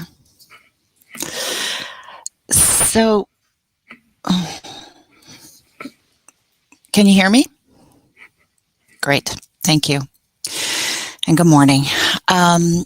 The 2 additional recommendations that we suggest would be to strongly encourage those range countries which may be removed from the review of SIG trade process at this stage to publish their zero quotas, harvest, or trade ban information on the CITES website as recommended in the Resolution Conf 12.3 Rev Cop 18 on permits and certificates, and as recommended in Resolution Conf 14.7 Rev Cop 15 on management and trade management of national export quotas. The second recommendation would be that should trade resume, any change to this quota should be communicated by the range state to the Secretariat and the chair of the Plants Committee, along with a justification, such as the basis for their non-detriment finding, as recommended in Resolution Conf 14.7, Rev COP 15, on management of national export quotas. Thank you. Merci, États-Unis. I thank the USA for having been willing to repeat this part. Now I'd like to give the floor to members of the Plants Committee. If you have any comments, then I shall give the floor to observer parties and to observers. Members of the committee, the floor is open.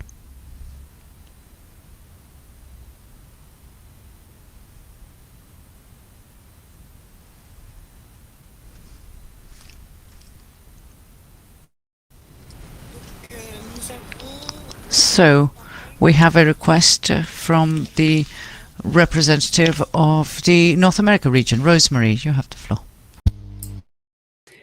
Thank you, Madam. Thank you, Madam Chair. I'm speaking here as the chair of the working group that made these recommendations, and having heard the U.S. intervention, I wanted to add that we did in fact have some discussion of that language, and I think it was an omission when we did the draft report. And their second suggestion of if they resume trade to provide their NDF, that's sort of standard language that we have used throughout the review of SIG trade for many species. So I feel that their objections, their interventions are valid and probably should be included in the report. And also to Belgium's point on Chad, I think they've provided references, and so I would suggest that we include Chad in the list of countries that would go to the Standing Committee now that we know they are a range state. Thank you, Madam Chair.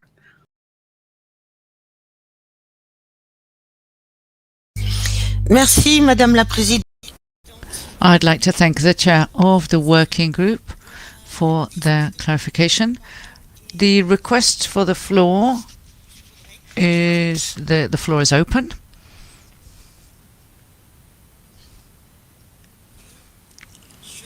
I see no further request for the floor, so we shall proceed to conclude this item.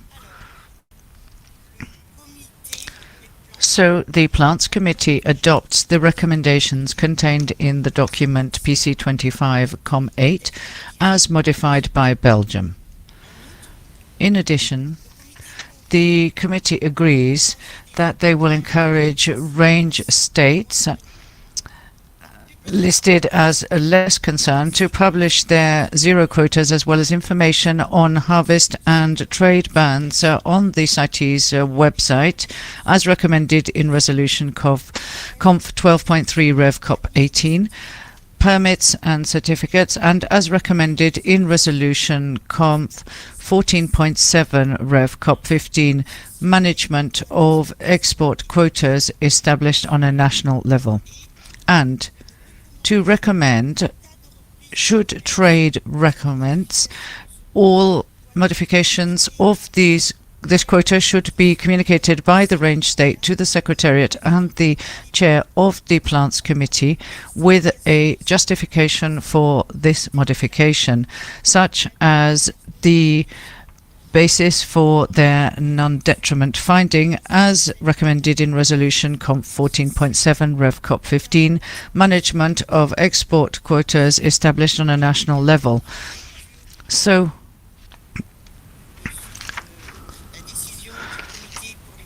I read the decision for the Plants Committee. I see no request for the floor, so we can move on to our next item.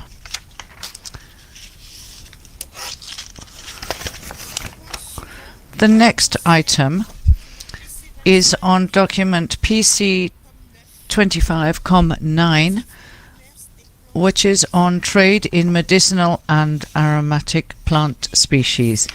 I shall give the floor to the chair of the working group, who is Ms. Rosemary Nyam, the representative of the North America region. You have the floor, ma'am.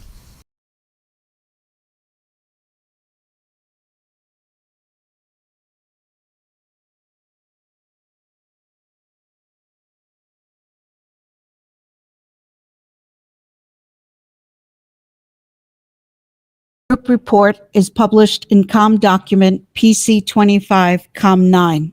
The working group had the mandate to consider the draft decisions in the annex to the addendum PC25 document 30 addendum.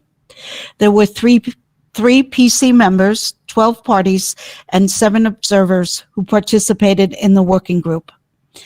Taking into account the progress reported in the document and its addendum, and the information contained in document COP 18 Inf 11, the working group discussed this mandate in a video meeting and by email. I wish to express my sincere thanks to the working group members for their constructive input into this report, and Martin from the Secretariat deserves a big thanks for keeping us on task. The working group recommends the Plants Committee to agree to submit draft decisions on medicinal and aromatic plant species to the Standing Committee or the Conference of the Parties. That's a decision to be made here at PC, which are contained in document PC 25 Comp 9. Thank you, Madam Chair. Merci, Madame la Présidente. I thank the chair of the working group. I now open the floor to members of the Plants Committee.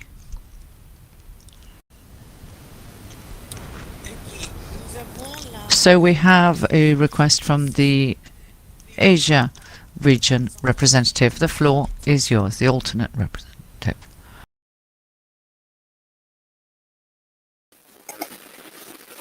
Thank you, Madam Chair. Can you hear me? Okay. Yeah.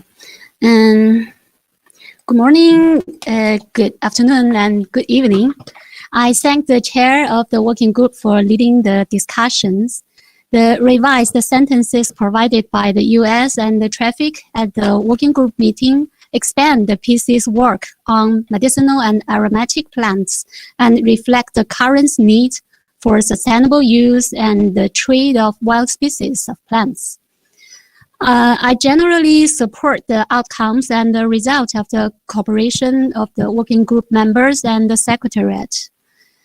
With regard to the decisions drafted by the working group, we believe that further revision is needed for the feasibility and the working logic of some of the new development work. Firstly, the paragraph A of 19AA identifies an important work of the Secretariat, but the methodology is unclear. And we believe that this work should incorporate the manners listed in the 19AA B(i) with the parties' support and provides appropriate guidance to the parties on their relevant work. Secondly, in view of the fact that this important task may not be completed in one circular round, it is not recommended that the 19AA limits its work by sending one notification for each item. And to save time, I will read the revision directly and send the words to the chat box for consideration by the committee. And it is therefore proposed to amend the following for, may I speak slowly for this revision suggestion? Okay, yeah, and for the paragraph A of 19AA, it will be read as A, subject to external funding, liaise with key stakeholders along medicinal and aromatic plants trade value chains, including consumers, with support of the parties.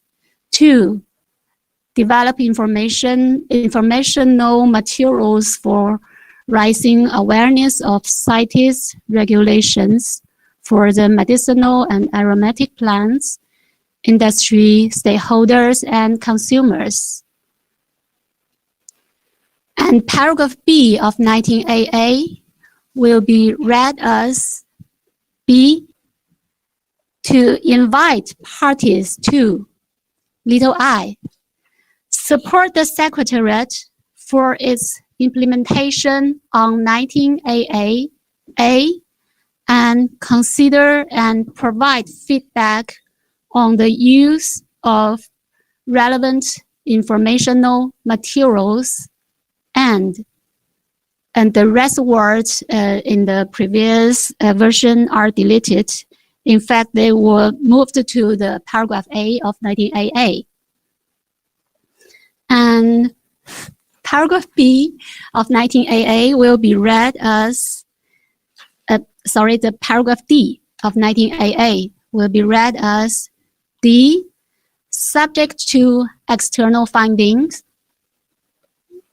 assess the possibilities of using the medicinal plants name services database in the analysis, as per decision 19AA, paragraph B, it may be the paragraph C, and invite parties representing different regions, cultures, and languages to assess the utility of the NPNS database in their routine work to see if can contribute to the expansion of the Species Plus database, which means to delete the through notification.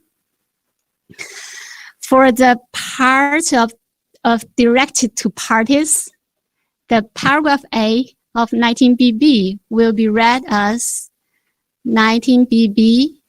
Parties are invited to A.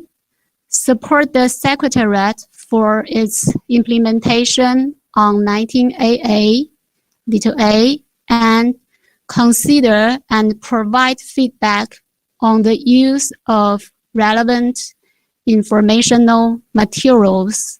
And so the rest of the words are deleted for the previous version.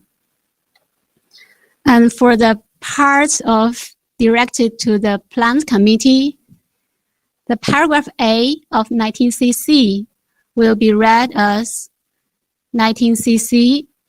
The Plants Committee shall, little a, inform and review the report of the Secretariat as per decision 19AA and the feedback from parties regarding decision 19BB, which means to delete the former words as the utility of the medicinal plants names services as per. That's all. And I will copy the words to the chat board for your convenience. Thank you, Madam Chair.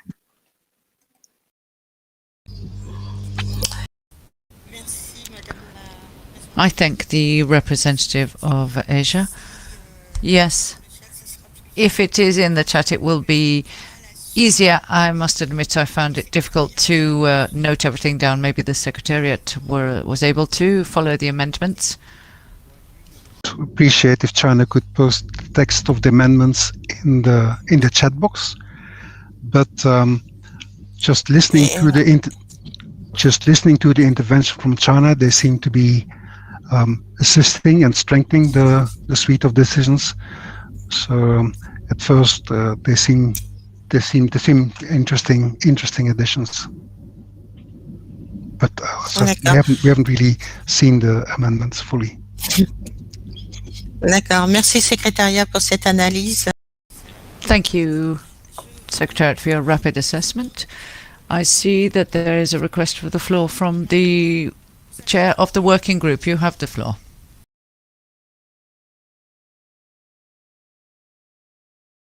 As the chair of the working group, I guess I'm extremely disappointed to hear all the suggested changes from China now at the very late time we have. The working group discussed this. China participated in the working group. We had sent out 2 drafts of the document.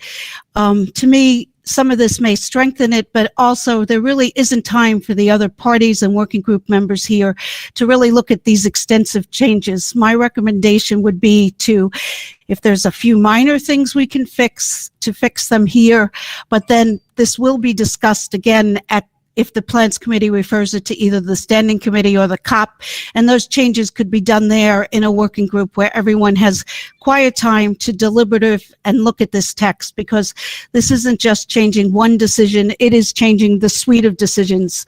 And I do feel as chair that this is somewhat inappropriate to do in the plenary. And so that would be my suggested way forward. Thank you.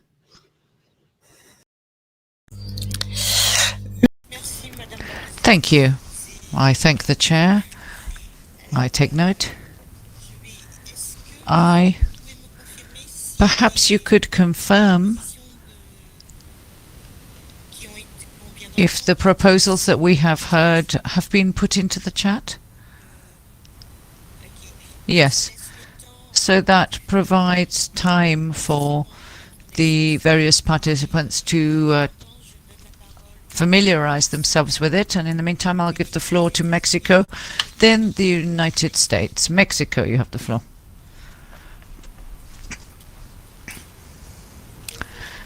Thank you very much, Madam Chair. I would like to speak to support what has been said by the chair of the working group. I think the number of amendments that were mentioned by China are too many, and I am lost with so many changes. Normally, reports of working groups are very complete and there are few amendments to be added to improve a document, but I think that these are rather too many, and it concerns me in view of the time we have available. I don't think we can make such a major change to the document. Maybe, as the chair of the working group has suggested, we could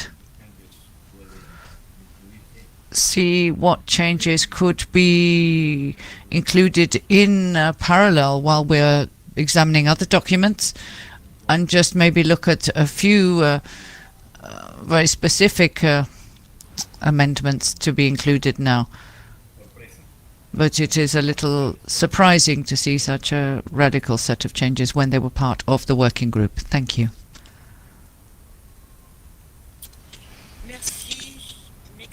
Thank you, Mexico, for your statement. I don't know if we'll have sufficient time to examine these amendments, which, as you have said, are significant, whilst we are reviewing other items on our agenda. I will see with the Secretariat in a moment, but in the meantime, I shall give the floor to, we have the USA who'd requested the floor, but I also have, I beg your pardon, I have the representative for Asia who would like to take the floor. So I think I should allow committee members the floor first, and then I'll come back to the USA and HSI.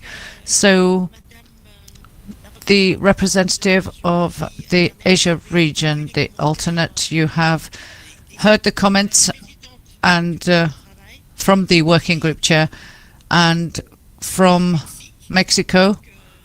So I give you the floor. Thank you, Madam Chair. And I also I understand the concerns of the our chair of the working group. It's kind of quite late for us to provide such substantive revision, but we think it's very important to make the work of the Secretariat, also the parties, more reasonable. And I know we have the time limits to expand the discussion now. So I would recommend like to note this revision in maybe the summary record or especially the summary record, and we may provide our revisions to the standing committee when it will be reviewed, these recommendations, or the COP. Yeah, so I agree part of the suggestion by the chair of the working group. Thank you.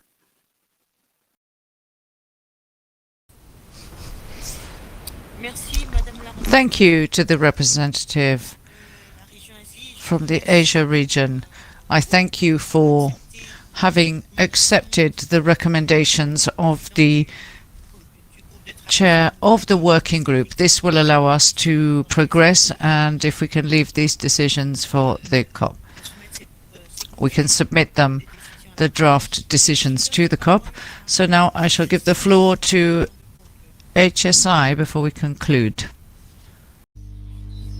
Thank you, Madam Chair. I'm going to support the way forward suggested by the chair of the working group. We were a member of the working group, but I very much appreciate the understanding shown by the alternate delegate from Asia, and agree that this is simply too much to take in right now, and we can't really make a fair judgment of the merits of the suggestions that have been made, and that has to be done at a later time.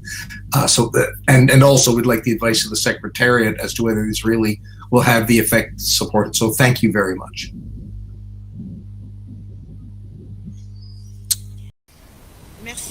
Thank you, HSI. I have two further requests for the floor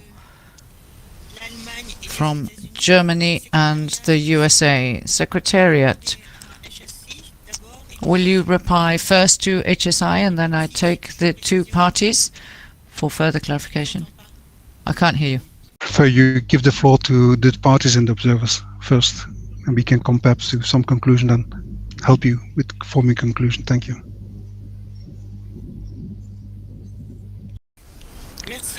Thank you, Secretariat. Now I give the floor to the United States of America and then Germany. USA, you have the floor. Thank you, Madam Chair. We appreciate the revised suggestion from the representative from Asia, and in our initial view, I mean, these are very important decisions that we worked very hard on, and you know, in the initial analysis we would note that funding is not needed for many things within CITES to issue a notification. That those would be among our first concerns. So we would also note for the record that the information isn't presented in all three languages at this point. So we do agree with the way forward and appreciate the consideration to adjourn this as such. Thanks.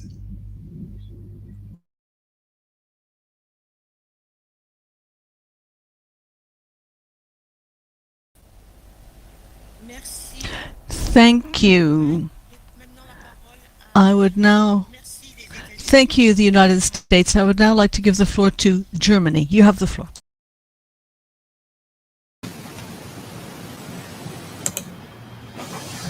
Thank you, Madam Chair. Germany would like to thank the chair of the working group for her excellent chairing and for compiling the results. And we generally agree with the current report, but would like to suggest one small amendment to draft decision 19 CCB on page 2 of the working group report. In the end of this decision, the Plants Committee is meant to prepare recommendations for a revised resolution on traditional medicines or a new resolution on plant-based medicinal products. Regarding the latter point, the potential new resolution, we think that a restriction to medicinal products is too limited and would not take into account that many products that contain medicinal and aromatic plants are not medicinal products in a strict sense, but would rather be considered cosmetics, personal care products, food supplements, and so on. We think that this has also been the general understanding of the working group and the analysis of the Secretariat that have been provided in documents PC Doc 30 and COP 18 Inf 11, so that this larger scope should be taken into account when considering any potential new resolution about plant-based products. We therefore would like to propose the following amendment. In decision 19 CCB, in the last line, deletion of the term plant-based medicinal products and replacement with the term medicinal and aromatic plants products. Medicinal and aromatic plants products. The last line of decision 19 CC small b would then read, resolution on traditional medicines or a new resolution on medicinal and aromatic plants products. Thank you, Madam Chair.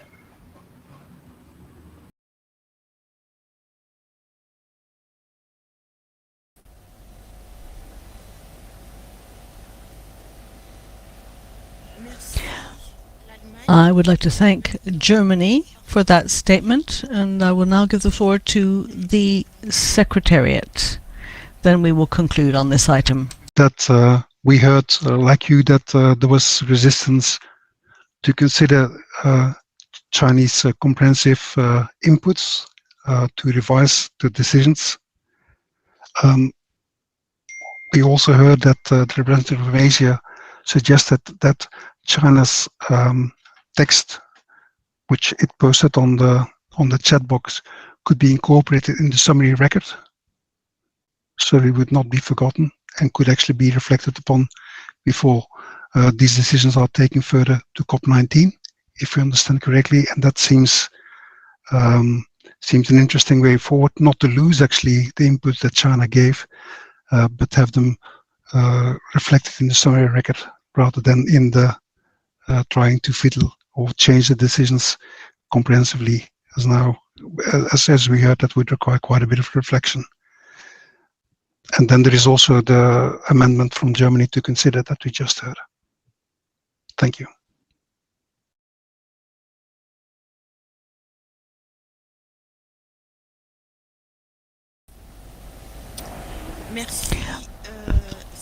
Thank you, Secretariat. It is indeed the case that the amendments proposed by the representative of Asia are rather significant, and we don't have the time to consider them now. So I think in the light of what has been said, I will try to draw some conclusion on this item. I would suggest the following. The Plants Committee decides to submit the draft decisions 19AA to 19DD to the COP in keeping with the recommendations in document PC 25 COM 9 as amended by Germany.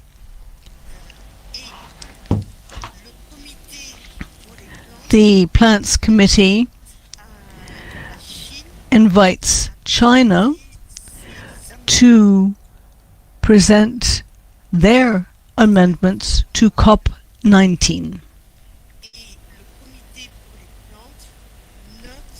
The Plants Committee notes the amendments that will figure in the summary records.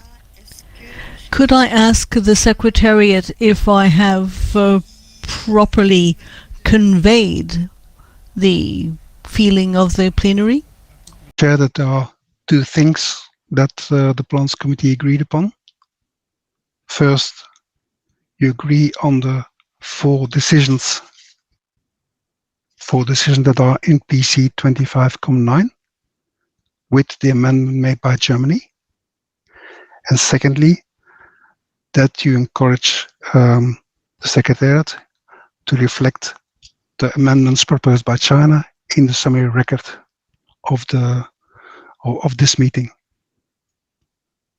So these, for me, we believe that these were the two key conclusions that you made and that you have proposed to the Plants Committee to consider.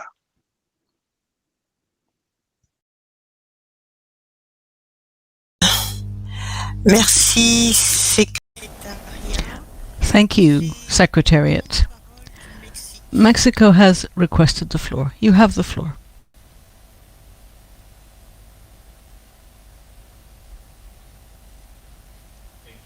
Chair, but we'll be consulting in our region, and in regards to Germany proposal, there is not full agreement on that suggestion yet.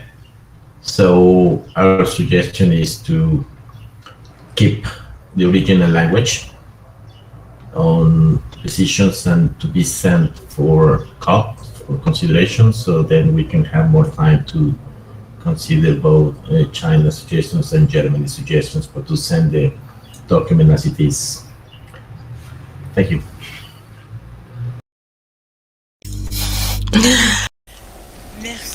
Thank you, Mexico. Before we make our final decision, I would like to turn to plenary.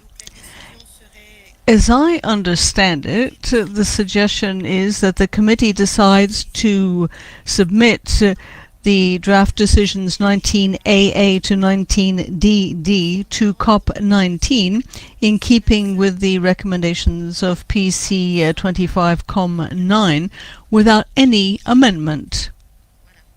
Is that what the proposal is? Have I heard you correctly? Very well. Then we would say the Plants Committee invites China, Germany, and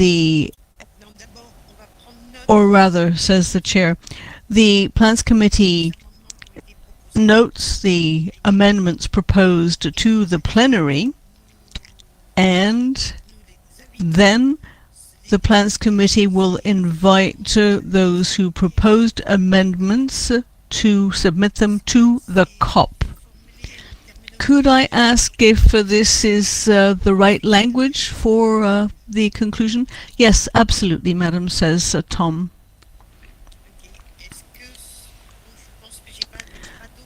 Okay, I don't see any further requests for the floor. So, well, the Asia representative has the floor. You have the floor. Go ahead.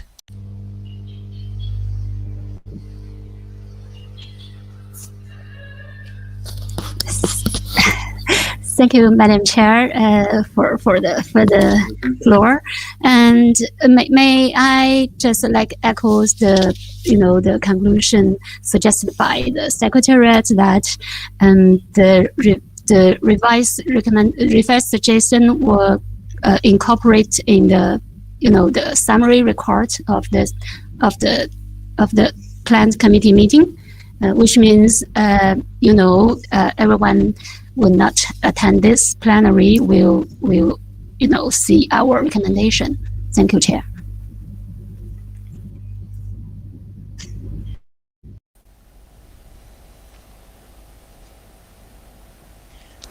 Thank you. I do think that I said as much, but I've drawn so many sets of conclusions that I really have got a bit lost myself. But we will certainly take that into account, I guarantee you. I think we better move forward now. This brings us to our next item, PC Com 10. Which has to do with seeds and spores, and that are considered to be artificially propagated. I really do apologize. We still have some agenda items to deal with. We have to move forward. But on these specimens grown from wild collected seeds or spores that are deemed to be artificially propagated, I give the floor to Damien, the representative of Oceania. Please go ahead.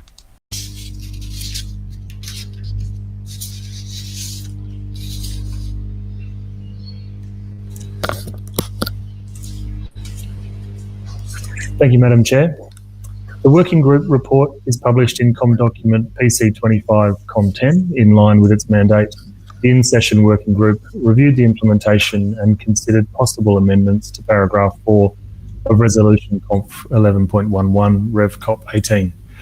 The working group further considered conservation benefits to wild populations and adverse effects on the conservation of Appendix 1 species that have been subject to the implementation of paragraph 4. The working group conducted its work in a video meeting and via email. The working group recommends that the Plants Committee accepts the report from UNEP WCMC, acknowledges its findings, and agrees that decisions 18.179 and 18.180 are completed.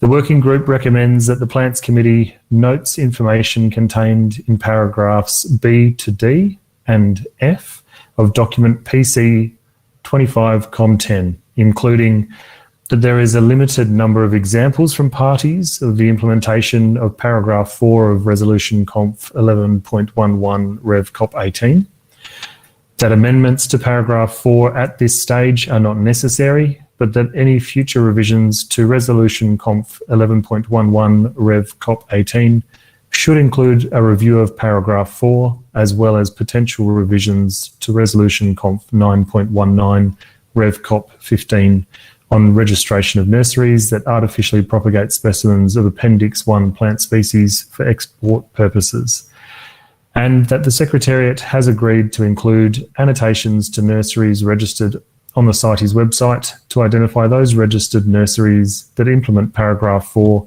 of Resolution Conf 11.11 Rev Cop 18.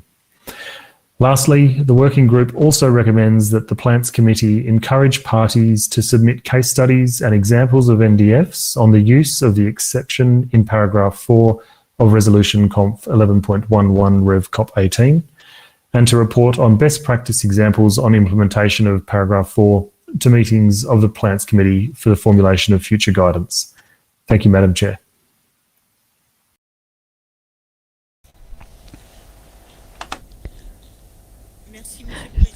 I would like to thank the chair of the working group for that report. The floor is open to PC members. Would anyone like to take the floor on what has just been said?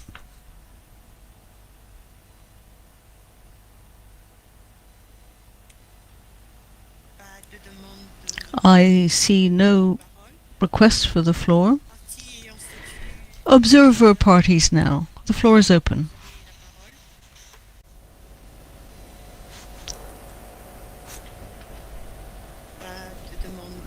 I see no requests for the floor. Observers. The floor is open.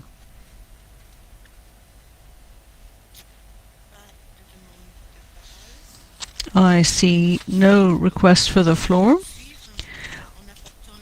So we can draw this conclusion. The Plants Committee adopts the recommendations in document PC 25 Com 10. Thank you. Which means that we have concluded our consideration of the COM documents. Reports from the in-session working groups of PC 25. I would like to thank all those who chaired the working groups. Thank you for all of the work that you did. I would also like to thank the participants in the work of those groups. It has been no easy task, and there were even some surprises when the reports were given. But thank you. We're now going to move on to the next agenda item, those items that we had not yet dealt with.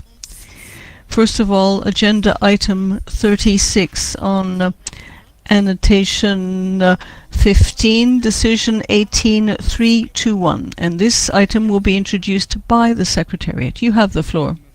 And I agree with you that the working group chairs and the working groups themselves have done a marvelous job. Congratulations to all. Document PC25, Doc 36, and its addendum provide updates on the implementation of decision 18321. The addendum also brings to the attention of the committee information document PC25 INF 12, which is a summary of all the replies that were received in response to notification to the parties number 2020/033, and which could be relevant for the study to assess the effects of the exemption in annotation #15 on Dalbergia geburtia species in international trade.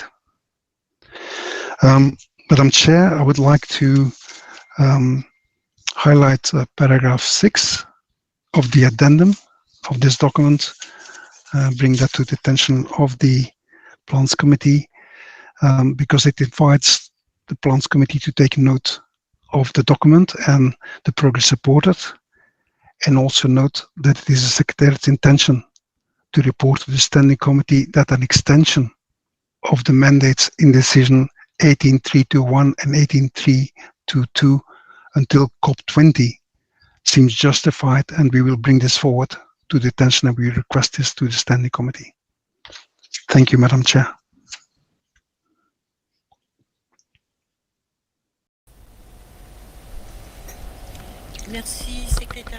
Thank you, sir.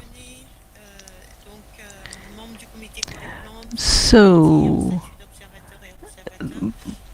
Plants Committee members, observer parties, and observers, you've just heard a statement from the Secretariat. The floor is open should you wish to make any observations, particularly on decisions 18.321 and 322 and their postponement. The extension of the mandates in decisions 18.321 and 18.322. Committee members? I take your silence to mean you agree. Observer parties now. Any comments on item 36? I see no request for the floor. Observers now.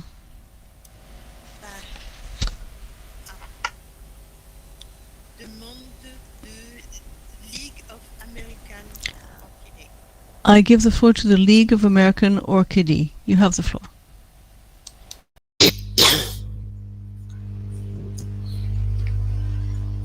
Thank you, Chair. I'm pleased to briefly comment on behalf of the League of American Orchestras as well as 23 other musical instrument stakeholders referenced in Information Document 14. We thank the Secretariat for this convening and for the preparation of Document 36, and we wish to simply confirm that the revisions to Annotation 15 adopted at the 18th Conference of the Parties have substantially supported non-commercial and commercial cross-border movements of musical instruments, while relieving CITES management authorities of unnecessary permit burdens. A more detailed statement summarizing the perspective of musical instrument stakeholders is included in Information Document 14. As the Secretariat and parties implement the decisions on Annotation 15, we stand ready to partner with all CITES stakeholders on outcomes that support both essential action to conserve species and ongoing trade and cultural activity with musical instruments. Thank you.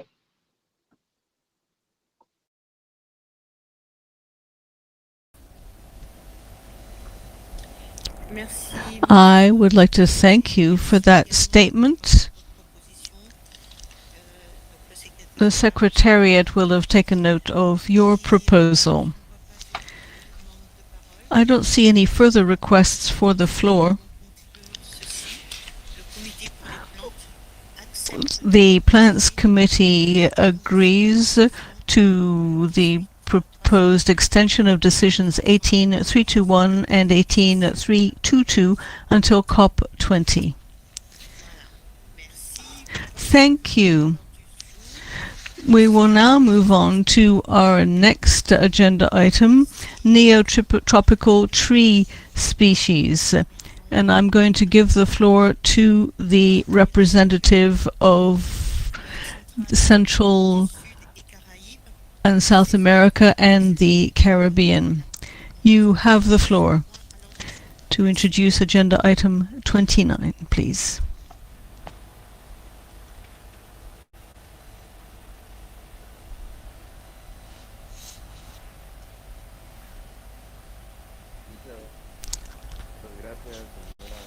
Thank you, Madam. I'm introducing PC 29 on neotropical tree species. This was prepared by the representatives of my region and the representative of Europe as co-chairs. This group bases its work on the other neotropical working groups, and the COP18 adopted a decisions on neotropical tree species as a way of allowing us to report on progress made based on the work of the working group, being in coordinated contact with the Secretariat in order to develop a questionnaire in Spanish and in English in order to be able to have reports of work being done. We would like to thank Argentina, Colombia, Brazil, Ecuador, the United States of America, Guatemala, Mexico, Peru, and the Bolivarian Republic of Venezuela for their replies. We've had on the exchange of experience and skills between countries. Guatemala talked about work that they have been done with respect to capacity building and with respect to NDF, so with respect to their species. This was a project in El Salvador, Guatemala, and Nicaragua.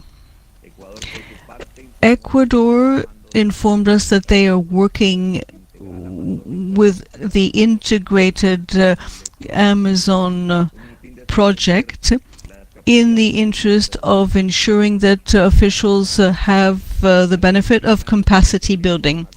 Argentina has informed us of working with the CITES tree species program in order to ensure that they can work on species conservation. And Brazil reported that they were also participants in capacity building workshops with respect to NDF's formulations. Mexico also gave us information on a regional workshop with respect to the identification of woods in priority species, as this for national and international authorities and the producers, as well as representatives from industry in Canada, Mexico, and the United States. And we also had news of other developments from Mexico, which is in the report. With respect to the management and conservation of these tree species, we were told about improvements made. And I would like to report on what Guatemala had to say in the context of the program that they have with respect to their program to ensure that they have information on the population of their species in the country. We also had report from Argentina. Brazil, for its part, has drawn up a national inventory providing significant data on the botanical status of species that are CITES listed. Colombia also had some interesting information, such as the management plan for their species. And Mexico also has carried out studies on their improved development, their improved system for NDFs. Peru also has done work on this matter. With respect to NDFs, there has been significant headway made in order to ensure that there are better results in the region. And there's been work on Dalbergio. This is reported by Mexico. And there's also been work on traceability. The document provides useful information on that, as well as on identification materials. There's been work on that in Brazil. With respect to there's been work done in Brazil for species identification. And we have in our annexes information on all of the work being done by the working group. And I would also like to add that with respect to the group's mandate, there's been coordination between the government of Peru and the Amazon organization that they were working with on neotropical tree species. And this involved activity on World Wildlife Day that was focused on woods, forests, their survival, and the survival of the planet. And this was very useful with respect to a significant organization for the region, and we were pleased that this work was done in order to ensure that member countries have been able to give information on the work that they have done on Appendix 2 listed species. The document also has in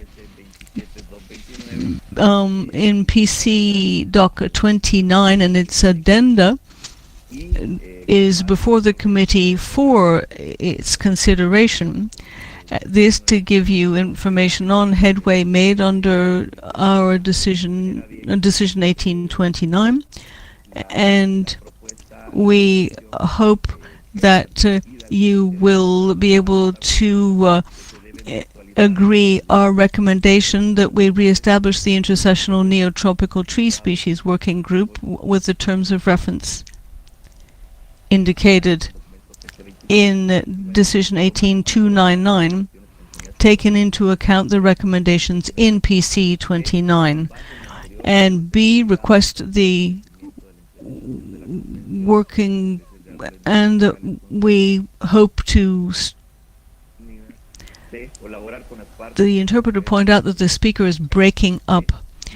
We also hope that information will be provided on the work being done by the working group. We would also like to have a direction to the parties, where the parties are invited to cooperate with the Plants Committee based on 19BB, Decision 19CC, directed to the Secretariat, proposing that the Secretariat should provide support to the plants to members under 19AA, and then invite the Standing Committee to consider this Plants Committee report on 19AA and consider the relevance of drafting decisions for the COP.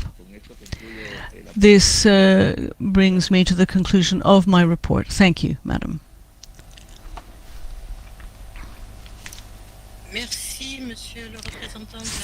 Thank you. I'd like to thank the representative of the Central and South American and Caribbean region. So, members of the committee, you have just heard the proposals that are in PC 29 addendum. I don't see. Okay. So, I have a request for the floor from the representative of the North America region, Ms. Rosemary. Then I have Costa Rica. North America, you have the floor. Thank you, Madam Chair. The North American region commends the working group on neotropical tree species for the progress that it has demonstrated towards fulfilling its terms of reference, including compiling extensive information on the management, conservation, and trade of neotropical tree species, information on the making of non-detriment findings for those species. The North American region confirms its support for the 4 draft decisions to continue the important work on neotropical tree species. Thank you, Madam Chair. Thank you to the representative of the North American region. Costa Rica, you have the floor, and we have just got 27 minutes, so please be specific. Thank you.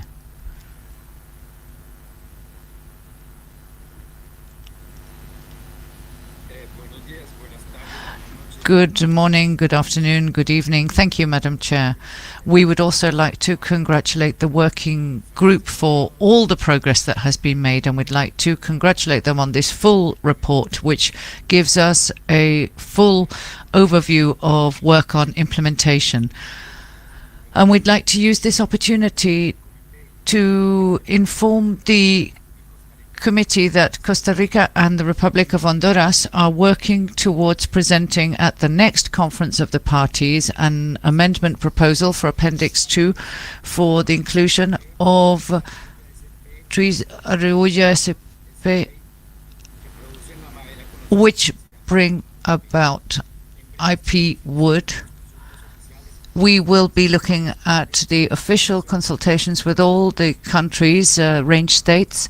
So we would call on all importers to provide us with information on legal trade and further information on the species. The interpreter apologizes, unable to pick up all the species names. Merci Costa Rica pour ces... Thank you, Costa Rica, for your information. I would like to just remind everyone we have very little time left. Now I suggest that we agree to submit the draft decisions contained in paragraph 59, but I'd like to give the floor to the Secretariat first. Madam Chair, just to point out that there seems to be a small error in draft decision 19BB directed to the parties. It's on page 12 of the addendum, and it should, I think it says the parties are invited to cooperate with the Plants Committee in the pre-implementation of decision 19AA. I think that's an error.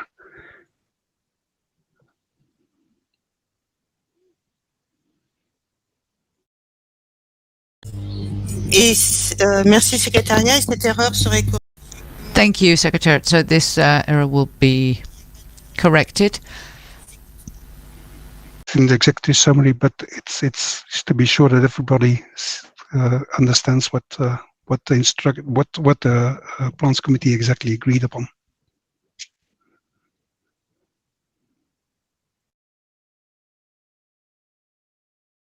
Donc,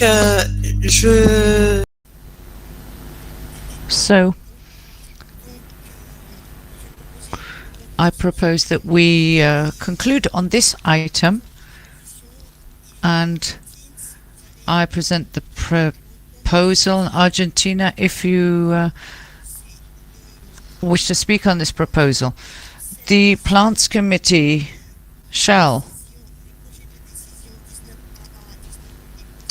present the draft decisions 19AA to 19DD in the addendum of document 29,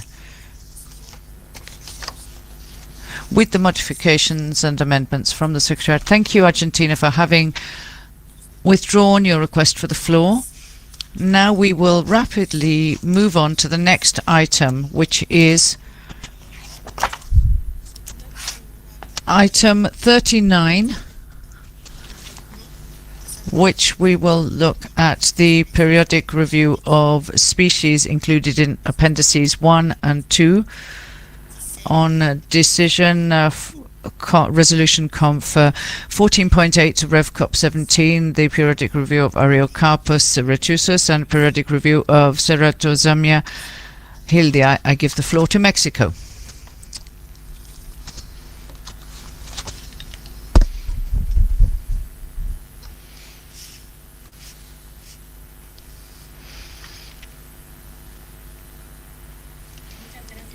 Thank you very much, Madam Chair. I'll be very brief. During the 23rd meeting of the Plants Committee, and in response to a notification to the parties 2017/069 on the periodic review of species listed in CITES appendices, Mexico offered to assess Ariocarpus retusus and Ceratozamia hildi, both of which are listed in Appendix 1. The assessments for these species consisted in an exhaustive review of the available information sources, as well as work in the field in areas previously registered as herbaria. With respect to Ariocarpus retusus, it's an endemic cactus of Mexico, and its distribution is restricted to the Chihuahua Desert. Only around 8% of the area of occupation of this species is protected in a natural protected area. Ariocarpus retusus presents biological reproductive restrictions and intrinsic demographic characteristics, which, in addition to the change in the use of soil and illegal harvesting of specimens from the wild, compromise the long-lasting nature of the wild species. This species is in high demand in international trade because it is one of those that is most appreciated by collectors. Based on the information compiled, it was determined that the species meets the biological criteria of Annex 1 of ResConf 9.24 and should be maintained in Appendix 1. With regard to Ceratozamia hildii, it is an endemic cicadus of Mexico with a sporadic distribution mainly within the biosphere reserve of Sierra Gorda. In 2020, 5 populations of the species were visited, 4 of which present less than 40 individuals, and each covers a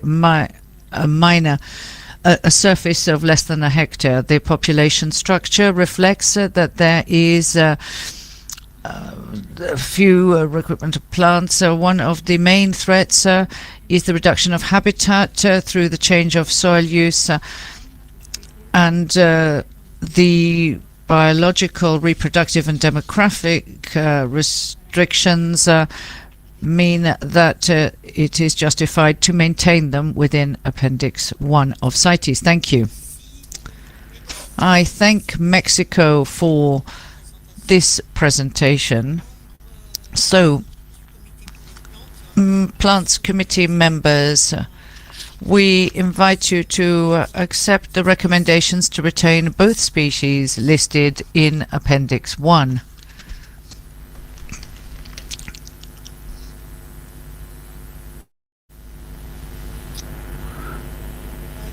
I see no request for the floor from members of the Plants Committee, observer parties or observers. We have a request for the floor from the United States of America. Thank you, Madam Chair. We just would like to say that we thank Mexico for undertaking these periodic reviews, and we support the conclusions of the reviews and the recommendation of the Plants Committee that the species be retained in Appendix 1. Thank you. Merci. Thank you, USA. Are there any other requests for the floor? No, I see none. So, the conclusion is that the Plants Committee agrees on the recommendations to retain both species listed in Appendix 1 of CITES. So we now move on to the next item, the regional reports. Given that we have very little time left, I would propose the following. The Plants Committee Chair invites the committee to note the regional reports submitted by Europe, document 41.4, North America region, document 41.5, and Oceania, document 41.6.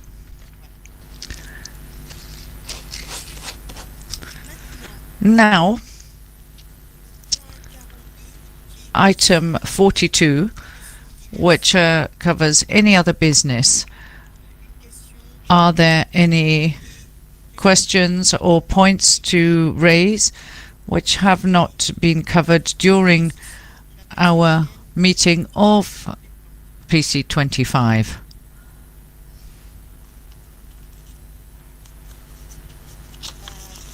No request for the floor. Thank you.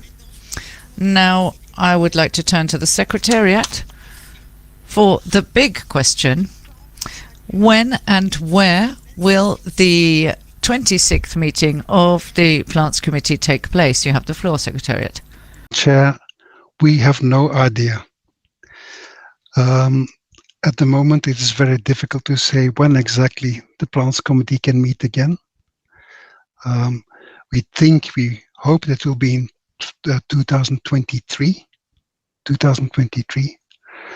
but at the moment we do not know exactly when COP19 will take place, and the Plants Committee will have to be organized at an appropriate time after COP19. Usually it's about a year later.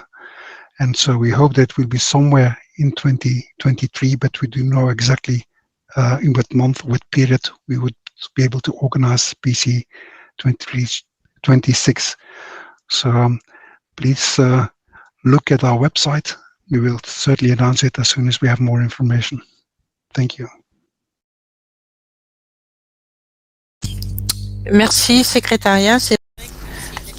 Thank you to the Secretariat. This is an unusual situation. Normally, the Plants Committee already had the date at the end of the meeting, but I understand that the context means that we cannot know in advance what will happen. So I'd like to thank all the members of the Plants Committee.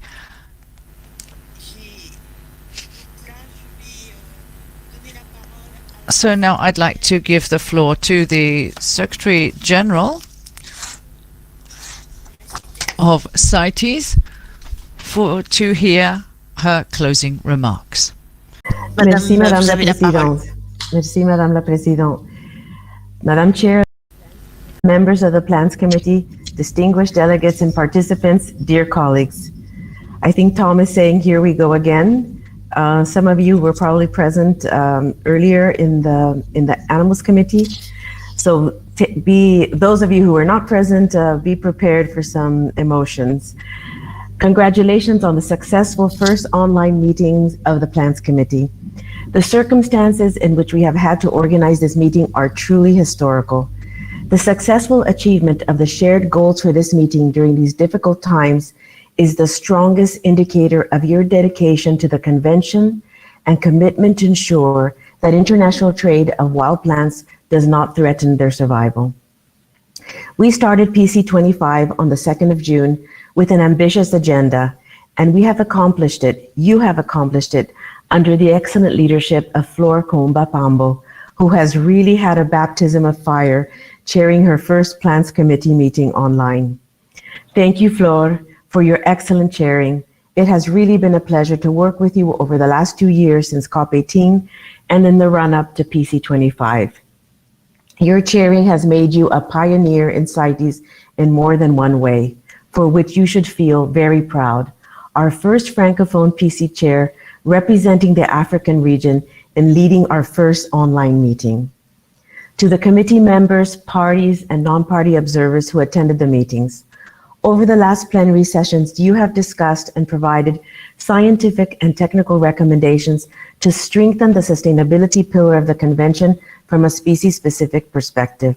You also established 10 in-session working groups that met online on artificial propagation, frankincense, standard nomenclature, the rosewood checklist, annotations for orchids, a resolution on CITES and forest, agrowood, review a significant trade of African rosewood, medicinal and aromatic plants, and wild collected seeds and spores. Special thanks to the colleagues for their leadership on guiding these groups: Damien Wrigley, Ursula Moser, Ronald Klopper, Flor Kumba Pambo, Yang Zheng, Rosemary Yam, and Ali Mahamane. Your commitment, in spite of the time zone differences, enthusiasm, and love for our shared resources has paid off. The agreements reached confirm that CITES scientific foundations relating to the long-term conservation of valued species of flora are in the best of hands. It is important to highlight that you had to volunteer more time in meetings than the usual 1 week. And this doesn't take into account the many meetings, briefings, and writing of documents that took place in preparation for this 25th meeting of the Plants Committee. I again highlight here that you give your time voluntarily in addition to your normal jobs, and we are very grateful for this. We close the 25th meeting of the Plants Committee and the first virtual Plants Committee with pride, knowing that despite the unusual circumstances and uncertainty that we all faced, the committee has risen to the occasion by providing sound and robust scientific advice to take forward to Standing Committee 74 and COP19. I must also close with sad news, some of you have heard already, that this is the last Plants Committee meeting that our dear colleague Tom de Villeneuve will be servicing as part of the CITES Secretariat. Tom is retiring at the end of this year after 10 years with the Secretariat, and many of these leading on its scientific program. Tom, you leave us and the convention with an admirable legacy. I would like to congratulate you, especially for the way you adapted to the pandemic circumstances to ensure that the work of the PC could continue. In particular, you have demonstrated creativity and innovation to be able to move the PC work forward and carry out this meeting successfully with the support of your small team. At the same time, you have been leading on the implementation of the large program of work assigned to the science unit and working closely with our partners on many projects. Tom, warmest thanks for your service and dedication. You will be missed by all of us, and especially by the Secretariat and your team. And finally, again, I cannot thank enough my dedicated and hardworking Secretariat team who have been stretched, sometimes beyond their limits and under very difficult personal circumstances. I am very grateful to you all. Thanks to the interpreters and to Kudo for their great support these past weeks. Dear colleagues, I hope to see you all in person at the next meeting of the Plants Committee. Thank you, Madam Chair.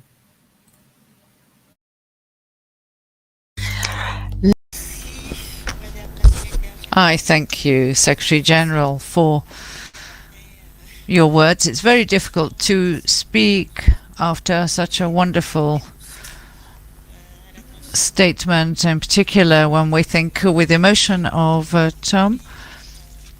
But I would like to say that today, finally, we were able to hold our 25th Plants Committee meeting. What a challenge, in particular with the logistical challenges that we faced. The organization of this meeting of the committee was marked by many uncertainties due to the COVID-19 pandemic. And thanks to the constant efforts of the Secretariat, work has succeeded in being concluded, and successfully. I really want to thank you most wholeheartedly. Thank you to the Secretariat, and in particular for your support to me. Secretary General, you are surrounded by a very good team, and in particular I would like to mention Maria Isabel Camarema Osorno. How many weekly meetings have we held since COP18 with an increased frequency in recent time? Thank you, Isa. I would also like to thank Tom for all of his services to CITES, and particularly to me. Really, all my best wishes for the future. I think I can say without a contest that this has been a success at our meeting. It's your success. Members of the Plants Committee, representative of the observer parties, representatives of the observers, the Secretariat as a whole. And given how many participants we've had in this meeting and the quality of the exchanges that we've held, and in particular your devotion, your commitment and your enthusiasm, thank you all. I do not forget the interpreters and the technical team at Kudo. And so I close the 25th meeting of the Plants Committee and look forward to seeing you at the 26th meeting. I have some requests for the floor, so I am now going to give the floor to the representative of the Europe region, Paolo. You have the floor.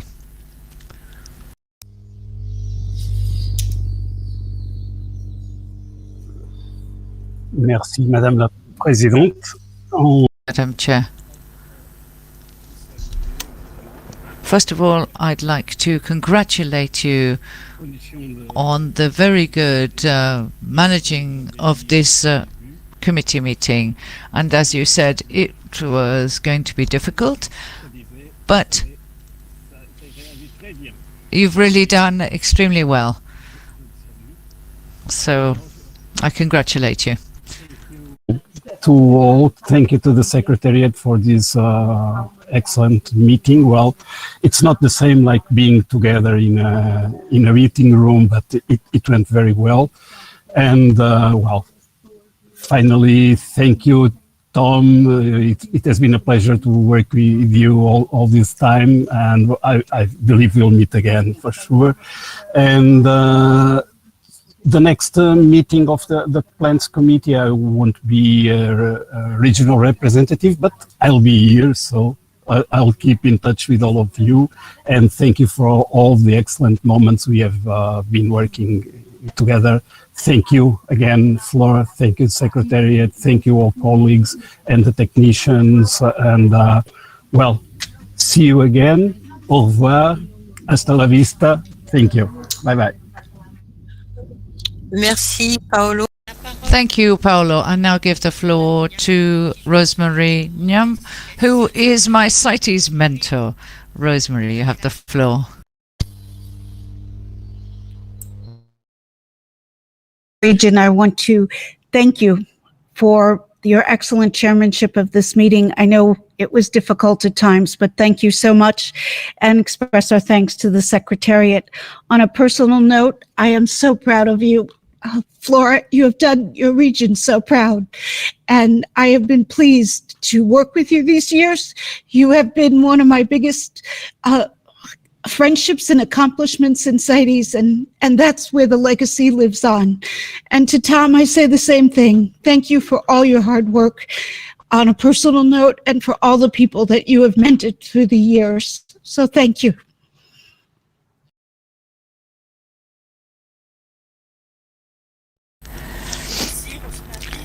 Thank you, Rosemary. I'm very moved to hear that from you. As I said, you really have been a mentor to me. My apologies for my emotions. Thank you very much, Rosemary.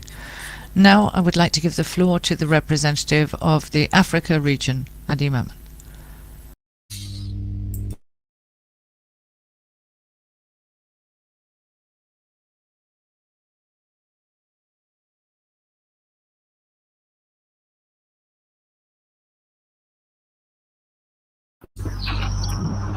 Merci. Thank you. I'd like to... Can you hear me? Yes. Good. Thank you very much. Thank you, Madam Chair. My apologies. I've had some internet connection problems at this meeting, so I wasn't able to follow the whole meeting. But I'd like to take this opportunity to thank and congratulate the Secretary General of CITES for the organization of this meeting. I would also like to congratulate... The interpreter can no longer hear the speaker. I would like to congratulate the members of the group. So I'd like to thank Madam Chair for the excellent organization and running of this meeting. We are proud of you. I would like to congratulate Mr. Tom for his patience and all the support he provides. Maria as well, and Mr. Martin as well. Congratulations to them and all the team at the Secretariat, and my congratulations to all the working group members. Thank you, Madam, and all the best. Thank you, Professor. Now I give the floor to HSI. Ronald Orenstein, you've been waiting for a moment. Thank you, Madam Chair. At the end of the Animals Committee, I said a lot of nice things about my friend and colleague Tom de Molenaar. In the interests of time, I'm not going to repeat them all, other than to say my personal thank you to Tom for his help over many years, except to say that I meant every word of what I said, and my colleagues all concur. So thank you, Tom, and again, the very best, and au revoir. Pour vous, Madame le Président, avec mes apologies pour... Madam Chair, first of all, my apologies for my poor French. I would like to congratulate you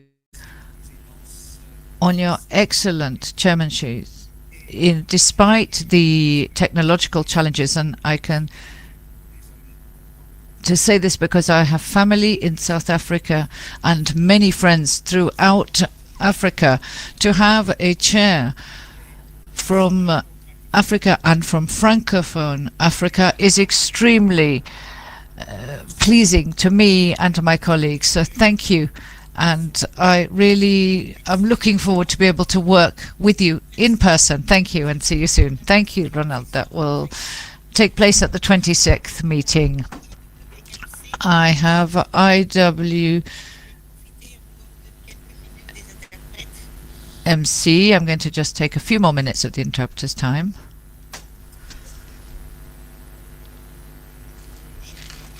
I don't want to repeat all the thanks that have been expressed, but I fully associate myself with everything we have heard, and I'd like to join in congratulating you and all those who have ensured the organization of this meeting.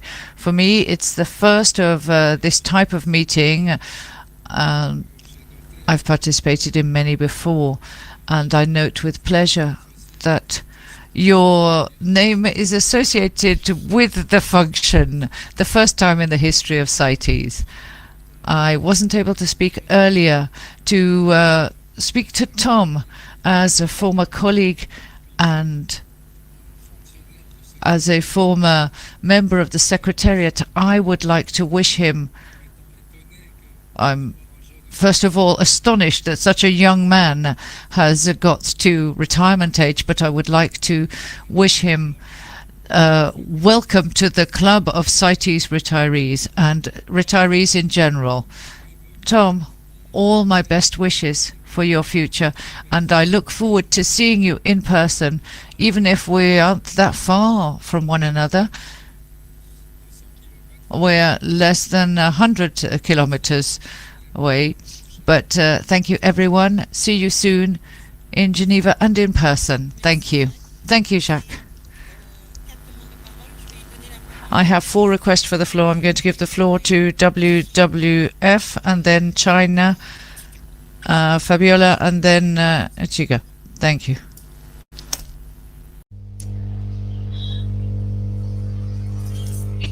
Je vous félicite pour cette réunion. I won't try and, because your French is just so beautiful that I won't try and continue with French because I will just make a fool of myself. But I can tell you that you have many fans in WWF and beyond now, and we spend all our time speaking on WhatsApp about how wonderful you are.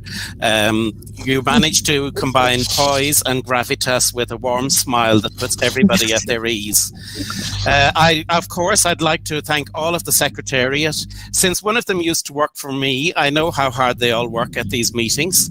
And I would like to thank the interpreters and the QDO team, the chairs of the working groups, the committee members, everybody who made this meeting a success. But I would like to especially single out Tom, of course, because this is a special time.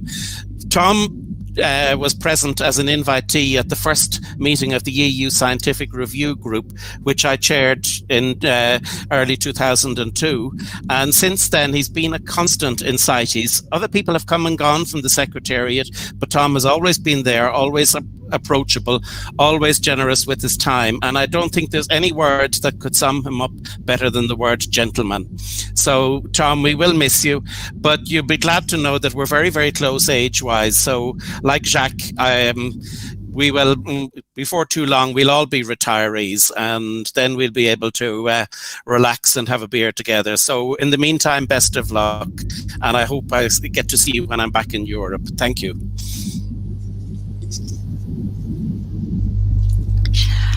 Merci. Donc la parole. Thank you. I will now give the floor to China, to be followed by the representative for Asia, and then Fabiola. China, please. Thank you, Chair. China would like to thank the Chair of the Plants Committee, that's you, who did an excellent job. Without your efforts, we cannot have so much achievements during such a difficult time. We would like also thank the Secretariat to prepare the meeting and organize it in such good way during difficult time. We would also like to thank the interpreters who made our communication available, although we still hope someday we can have Chinese interpretation. In the last, my thanks give to Tom, who have did a very excellent good job in the last 20 years, even more than that. I still remember almost 20 years ago, we jointly prepared the international workshop on freshwater turtles and tortoise. And I think that's a very excellent trip for you to China. So our dear friends, wish you can visit China again and enjoy your retired life. Now I would like to move our camera to a whole delegation, and my delegates will give you applause. Thank you. Merci la Chine. Donc les deux dernières paroles à... Thank you, China. The last two speakers will be the representative for Asia, to be followed by Fabiola. Tika, you have the floor. Okay, thank you, Madam Chair. I'm speaking on behalf of Asia representative. I'm sorry. I would like to acknowledge for all for organizing the meeting. This meeting is running very well. And also thank to you, Flor, for chairing this meeting, and also you did the excellent job. Thanks to all the secretariat, committee members, working group chair, and also kudos staff and interpreter. Last, we also wish Tom all the best for you, and of course we will miss you, Tom. Thank you so much.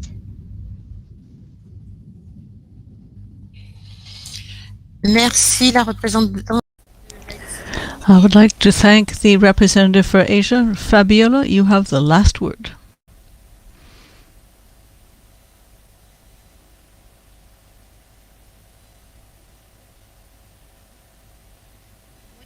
Thank you, Madam Chair.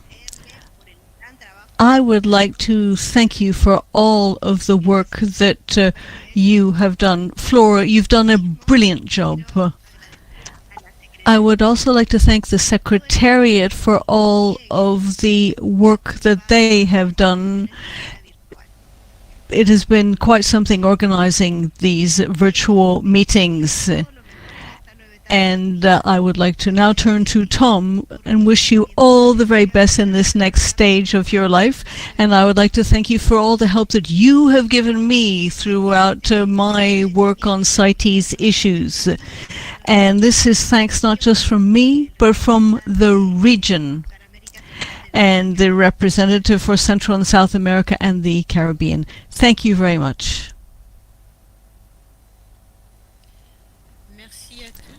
Thank you. Maybe Tom would like to say something. The chair thanks the interpreters who are happy, of course, to let Tom take the floor. Madam Chair, I don't know where to begin. This is much too much honor. It has been a pleasure. I work for the CITES, Secretary of the CITES community. It has been 20 years of fantastic experience. I've learned a lot from you. I've enjoyed every day I could work on this particular convention with the people, all the people that have been making remarks before and now, and all the many organizations, people, countries that I met. It has been a fantastic pleasure. What an experience. Thank you very much for all your nice words. Thank you very much for, and it has, as I said, it has been a real honor to work for you. Thank you.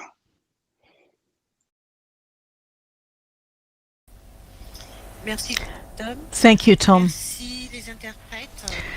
The chair kindly thanks the interpreters who are absolutely fine with having given a few extra minutes. We will meet again, says the chair, in person or on the internet. Thank you very much. We've done it.